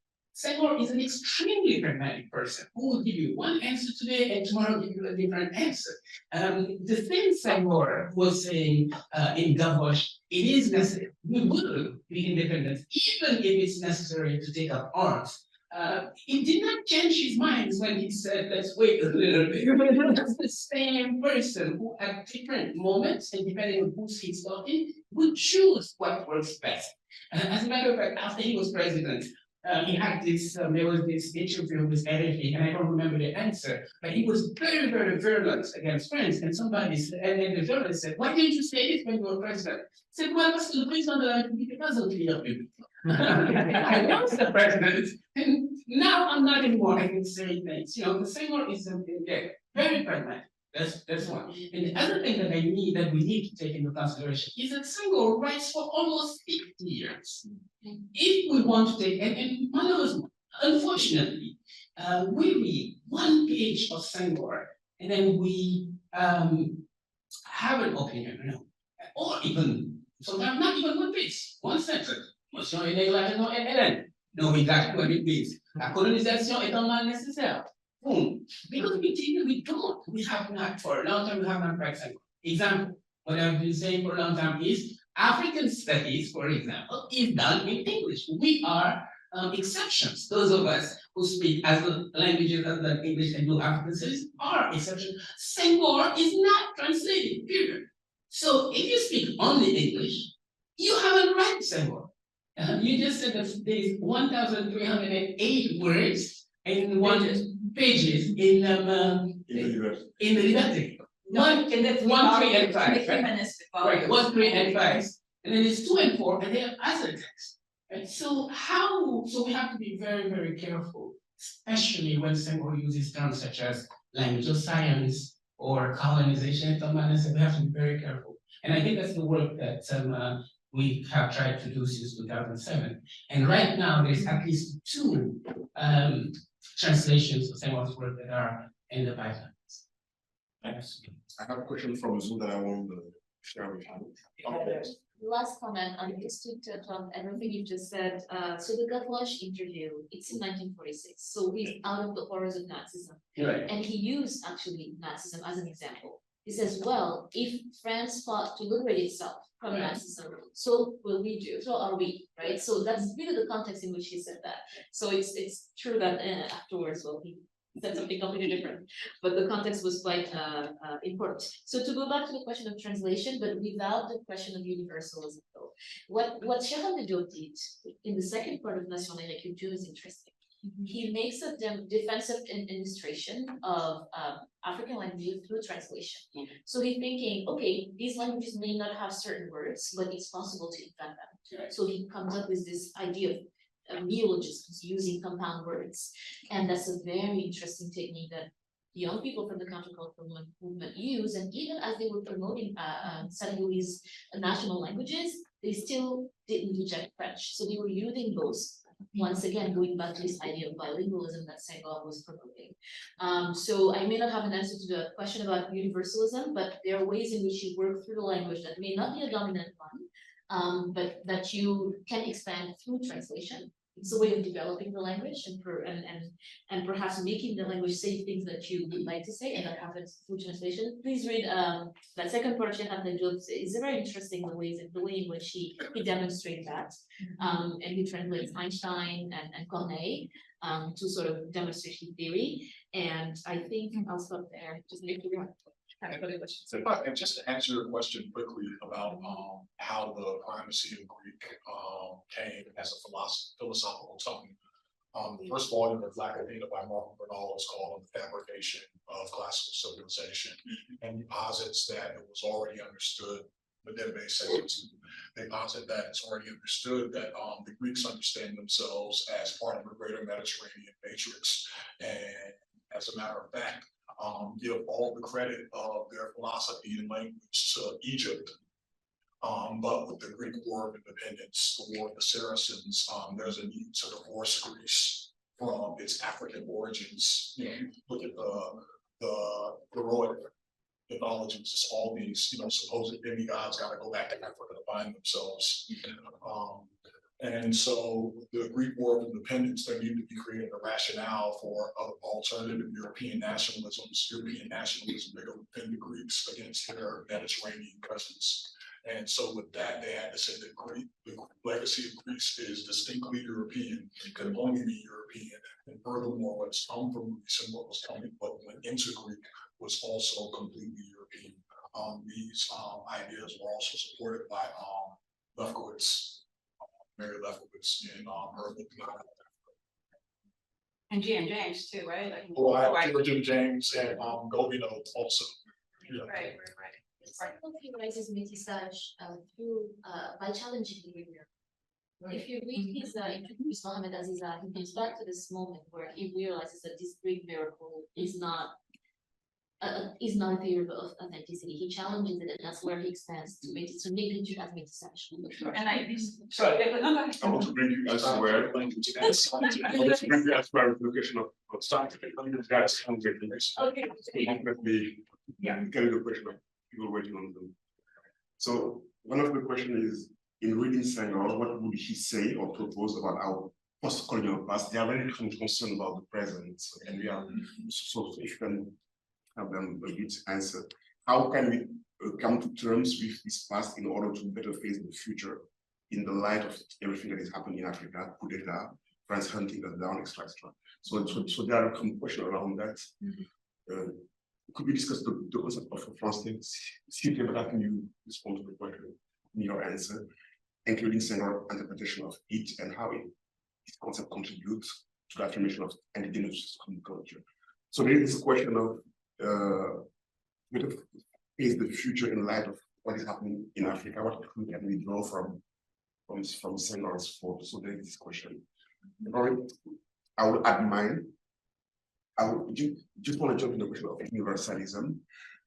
I totally agree with the idea that the question is the global humanity only. It's what it's all called the true mode.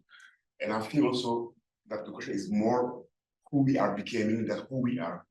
It's less the question of the identity than the question of becoming. And Souleymane, I've been listening to you in the question of universalism during the long years, and your idea is that it's an horizon that we have to build. In the same movement that Sédar says it's a universal reach de tous les particuliers. So the question I want to ask you is, if this universalism is an horizon that we have to build, what is the difference with the pluriversalism, this universalism of horizon, or universality, all these versions of the universalism that is not the extension of the face of the Western culture to the world, but something that we build together, you know, to acknowledge the global humanity, etc., etc. So what is the difference with the Latin American or other people that are around the idea of pluriver, more pluriversality? So the future, and I answer that. Ecologies over there. You have the Ecologies. After you, I'll add one. No, go ahead. Oh, which one? The one about post-colonial Africa today? Yeah. That's the one. It's a very tough one. What Senghor would think. Well, you know, when Senghor tried to have a federation, it was not just about Mali. It was initially with a Prevolta and Dahomey, and yeah, and it didn't happen. I think for him, federation was a way to be stronger, and therefore to resist territorialist attack and nationalism that are quite relying on particularism to make a point. So I guess his answer would be more unity. And during African liberation movements, Senghor was often erring on the diplomatic side. He was always promoting reconciliation and conversation rather than armed struggle. So that's also another difference between him and the leaders of his time. That perhaps if he was still here today, he would advocate for a conversation rather than on conflict. And I don't know though what would be his answer, because he left power when economically it wasn't working very well. Also knowing that the situation would just go decrescendo. He perhaps saw the challenges that were coming and felt like he couldn't face them. Though in the beginning of, right after independence, he worked really hard to build a solid nation, and he did so by erasing ethnic particularities, and he did and religious particularities as well. So I guess I wouldn't say what he would have done today, but what did he do then that we can learn from is definitely that. Again, it goes back to the question of the universal, trying to erase particularism so that we can be stronger, and thinking of a federation and so that particularism don't take precedence over bigger precedence. Are we to others? Okay, yeah. Well, about universalism. First of all, let me come back to the idea of universal, philosophical universal. Philosophy would be impossible if you do not go from the point that you can say something that is valid universally. In other words, the philosopher always pretends that it is possible to say something that is valid no matter who is saying it and in what kind of word you are. Now, they may be deceived, so they come back to it, etc. This is why I consider first, as a philosopher, that engaging with universality defines human argumentation. If you do not have universal horizon, you just do not have argumentation.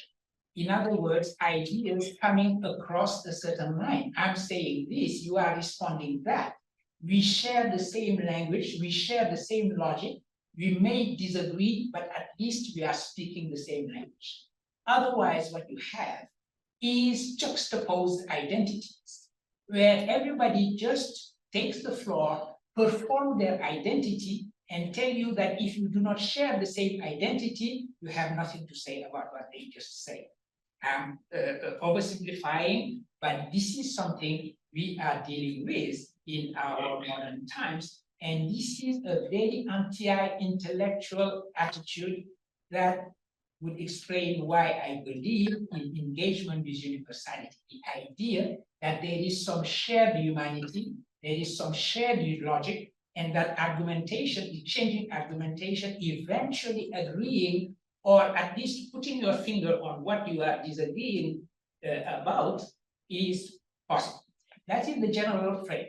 Now, I understand universalism has been constructed as an intellectual apparatus, an intellectual machine, colonial machine. Europe saying, I am the incarnation of the universal. And this has to do, by the way, with the construction of philosophy, because I'm talking about philosophy, the construction of philosophy, the fabrication of philosophy as something quintessentially and uniquely European, starting with the Greek miracle and continuing until now, but being really the telos of Europe. And the one who has, many people have constructed it, because this is not old. We have the impression that Europe has always said that. It is not true. European philosophers have never said that philosophy belonged to Europe. Descartes did not say it. Descartes considered that his own philosophy, the matrix of his philosophy, was coming from the Arab world. He said that algebra was the matrix of his thinking, and he says algebra, as its name indicates, is coming from the Arab people. Leibniz was an admirer of Chinese philosophy and Chinese writing.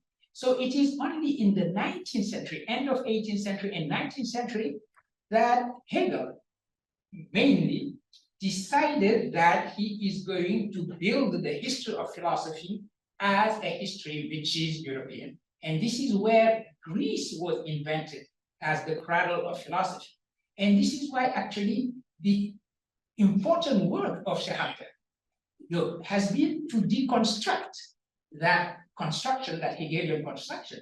Actually, his work is really the best possible response to Hegel in that sense, and the universalism that was built and constructed around the history of philosophy being something Greek and then European.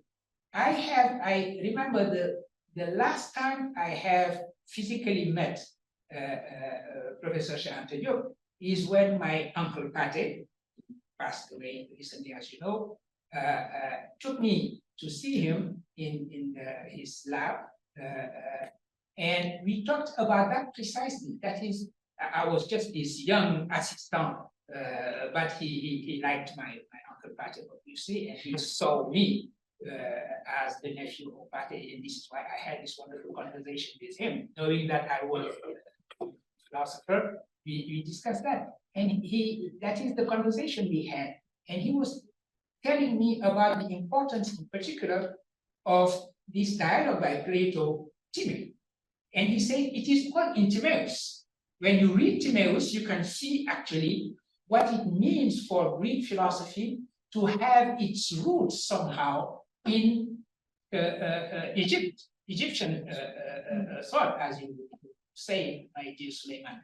And that was the kind of deconstruction of this universalism of philosophy as being quintessentially European that he did at that time. And by the way, this is I came out of that conversation. This is when I decided to write a text that I wrote about his lab and his being in the lab and turning lead into gold, because this is the day when I visited his lab, and I was happy that he had enough time for Pate and myself that day. Now, that being said, about the universal and why I insist more on universalism as a horizon or universalism of translation than pluriversalism. I know what the concept of pluriversalism is trying to do. It is precisely trying to say that you do not have one location for the universal, but the universal should be thought of from the plurality of the universe.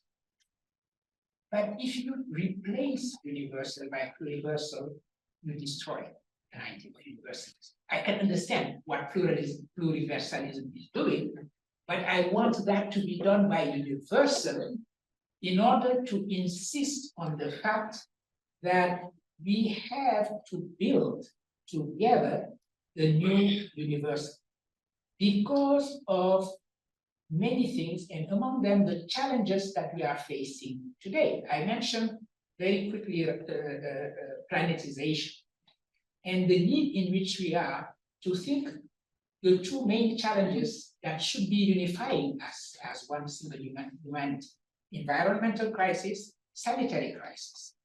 The virus of corona knows that we are one single species. Overnight, it was traveling around the world.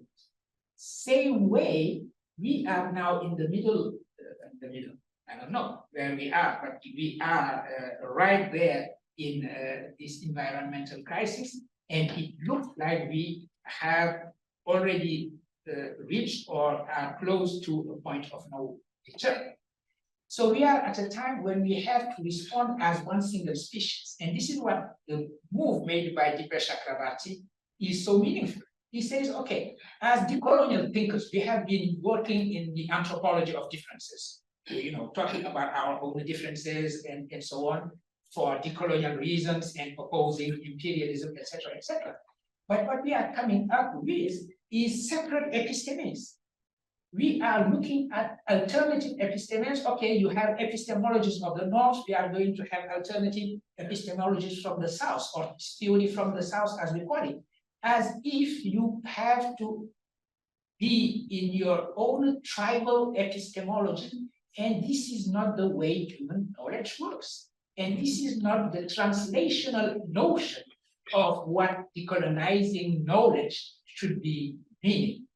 If we want to oppose our own southern epistemologies to the northern epistemology, there is not such a thing as the northern epistemology. I cannot know it. I am a historian of science by training at first. I do not see what the Western epistemology means. Aristotle is Western epistemology, so is Copernicus, so is Descartes, so is Einstein. So what are we talking when we are talking about modern epistemology? Now, if we say pluriversalism, we might be tempted to say, okay, the word is plural. We have all these juxtaposed identities and insularities, each insularity being defined by its own paradigm or its own episteme, as we call them. Whereas if I keep the old concept of universal, I am both recognizing the plurality of the word and assigning to that plurality the capacity to orient us towards a horizon of universality that take into account the that is in pluriversalism, but takes into account the horizon. And this is why I prefer keeping universal and saying it is complicated. We should not have an interior conception of the universal. We should not be having a simplistic conception of the universal, but we should still believe in universal because we believe in argumentation. We believe in a shared humanity, in a shared logic, and in a shared language. And then we can disagree as we want, but at least we would be disagreeing on points that we know that we are disagreeing about. Sometimes in disagreement, the most difficult thing is to know, put your finger exactly on what you are disagreeing. So one shouts, another one shouts, maybe they are in agreement, we don't know, because each of them is just performing who they are and their own identity. That is, but maybe I'll end up using pluriversalism because decolonial thinkers are winning the battle. Everybody is saying pluriversal, and I am, maybe it's because I have white hair now. If I may add just a quick comment is, I think when you read Bob Ventura da Santos, his vision of epistemology of the South is not geographical, and it's not an alternative one. And the idea of those categories, and also it's not the idea that there is no way to communicate and discuss and be in conversation. It's not the idea of just, he said it's a theoretical South. It's not and it's not just the opposition of the so-called global North epistemology. And I think the question is a question of domination. Probably in those categories of languages, what they are saying is the question of veiling this dimension, this face of the human mind, of the human thinking, of human knowledge, and the unveiling of the plurality of what exists and the so-called norms don't allow. I think it's more a question of opening the scope to what really exists than juxtaposing one's episteme to another. And I think here there's a question of full category. And probably one of the questions that is difficult is, are we able to repair a category? Universalism had his shadow, because his imperial dimension shadows the concepts. And if you seek for the global humanity, the global knowledge, the invariant of our humanities, I think also writers think, as you say, as philosophers, a writer of a novel, fiction, think that he has something universal to say. Or he would not write a novel. If you like, from my serious town, I will talk to someone who is in Mexico. So I have something very universal. That's why I'm right. And probably, so my question is, are we able to repair concepts? Or even sometimes probably easier to invent concepts more than repairing concepts? Inventing concepts, yes, indeed. Abandoning concepts, that is the worst. Let's abandon universal and find something different. Why would you be abandoning universal? As my old professor Althusser famously said, on abandonne un chien, on n'abandonne pas un concept. He would not have said that at our time when we are very sensitive to the rights of animals, but this is what he said. One, you cannot abandon the concept because a concept is not just a word that you'll be replacing with another one. It has a function. And the function of the concept of universality is to bring us together. And to say, for example, and I agree with what you are saying, that we should be sure that we are revivifying all these epistemologies in as much as they have something to say to our modern world.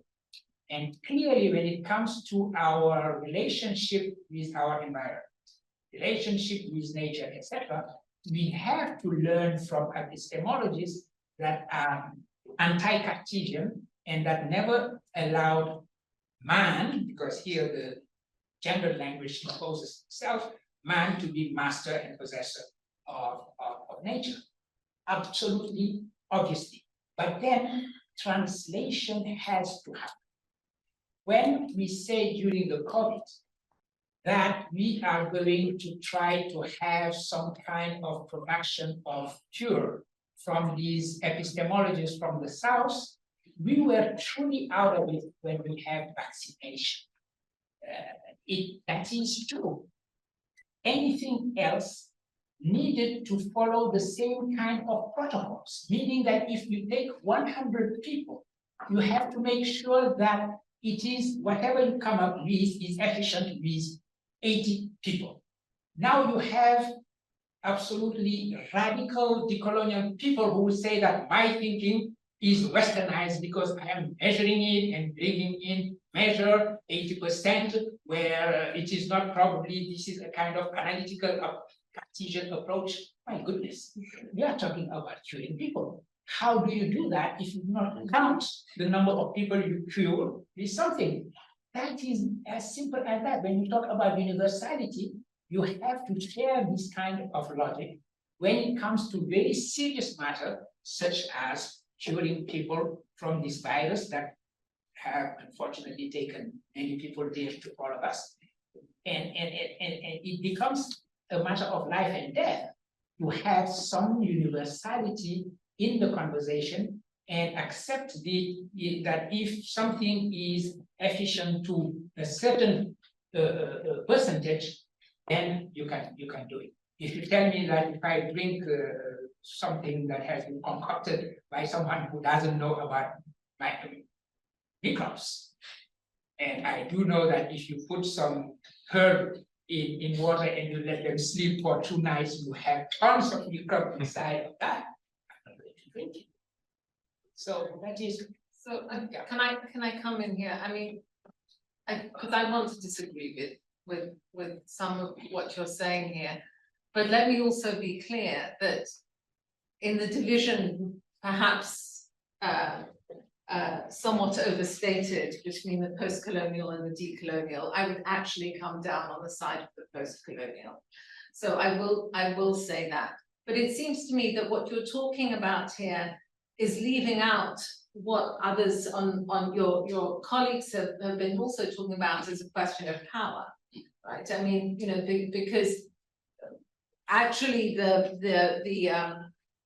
common counting system, the common understanding of the vaccine, for example, was not equally distributed around the world, you know, so actually that didn't solve the problem.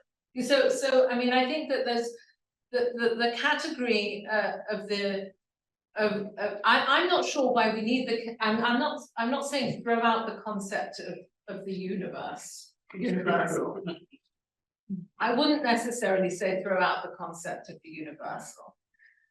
Surely we need to understand the way in which it has been implemented, whatever kind of fantasy of origin is associated with it, whether it's African or Arabic or European, right? We have to understand these as their own fantasies with a function associated with them, as well as things that may be empirically traced, right? Because they work on both levels. I mean, that's what we understand in the analysis of culture, right? They work on an empirical level, and they can be understood on an empirical level, but they can also be understood for the work that they do at any given moment, which is a matter of fantasy as well, right? I mean, it's very definitely a matter of fantasy.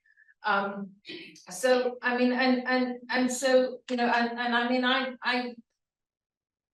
I'm intrigued by the pluriverse idea, but I think it's just an idea, you know. I mean, I'd like any other, but it seems to me that, you know, in the context of, I mean, I have read only a little Senghor, and have much more knowledge of sort of the North African context than sub-Saharan. As a general post-colonialist, I would say, the question about abstraction, African languages have no ability to have abstraction. It's the same question in the Indian context also. Indians don't have a sense of the historical. And the way in which we understand these questions is through a comprehension and a tracing of epistemic violence on the one hand, and also an understanding of the different genres in which something like a universal or something like an international, right, might be broached. Okay, so that's sort of like the manifesto part of what I want to say. But also, I mean, I suppose what's interesting to me is why it is and how it is that universe and pluriverse become the terms of the debate here. Why not internationalism? Right? I mean, I know we had a discussion earlier on about internationalism. You can bring in a number of things, tricontinentalism, whatever it may be, right? But why are those not the terms? Is it because we don't believe in the nation state anymore, or the nation state is crumbling and therefore international doesn't work? Is it because we have to think of the pre-national as well as the post-national? But actually, as we see very vividly everywhere at the moment, borders are going up as much as they're going down, right? If we're thinking across borders, we're thinking about questions of power, the ability to cross them and the inability to cross them, conceptually, linguistically, economically, on our feet, right? I mean, or on planes, right? I mean, we have amity lines across the skies, across the seas, across the land now. It seems to me that if there's a rub somewhere, right, it's in trying to, it's not exactly translation, because it has to be with the question of power, right? So maybe that was the second part of the manifesto, actually. I don't know. There's a question there. But one, okay, so one of the things that's always been interesting to me, actually, about Senghor, but not only Senghor, a number of writers like him, is the way in which he just chooses to write in so many different genres. And it seems like in a sense, this is me, the literary person, right? The literary question, rather than perhaps the philosophical one, is also why so many genres? What is enabled by lyric poetry and the imagining of the future that doesn't yet exist, right? What is enabled by more of a kind of manifesto type line of thinking, or the letter that is the long letter that is a kind of becomes an open letter or a closed letter at different moments, right? So it seems to me that there are different kinds of forms of thinking, thinking conceptually, that are determined and constrained by the genres in which we write. And that, in a sense, is also goes to the question of, can one think abstractly in different languages, or does the Indian think historically? Because those questions emerge in different genres rather than in the genre of philosophy as we know it in a certain kind of disciplinary formation. Still not a question, I was trying. I think this is the point to say that, and I think that's an invitation also to think about the limits of intelligibility that seems to be necessary for a philosophical engagement, right? And it's when we have to, I think, rethink and take very seriously people like Glisson, who talks about the right to opacity. And therefore the possibility of pluralism that is more inclusive than the universe. I just wanted to say something very quickly. I know we have to go. In relation to what do we do with Senghor? Look, what I find extremely interesting is Senghor always goes back to questions of ontology, right? And if being is movement, but also being, the essence of being is that which is insufflated by force, then it is not a material thing in which the singular is the contrary of the plural. And that's essentially an invitation to engage with the present in its becoming. In that sense, I think Senghor is ever more actual, as the philosophy of Senghor and the ontology itself invites us to take into consideration the plural engagements that we can have with reality. So Senghor today is, and Senghor proposes a more diverse or universal ways of engaging with the question of states in the question of the states, the question of common conversations. I think that's how he can be very, very useful, even as we think of in the particular case of Senegal, the contemporary political. So thank you, Shekhar. I think we can stop here. So thank you for. I had, but let's just stop here. Yeah, I had several things. Just was working me out back. No, we can stop here and continue, in the next session. So thanks to our guests for having spent all the day with us, for their presentation in the morning and the generous summer conversation they give us. Thanks to the students of all departments of cameramen that have been here. Thanks to Nicole. Thanks to the fellows on Zoom. They've been here since the morning and asking questions and engaging. And thanks everyone. So thank you. Thank you.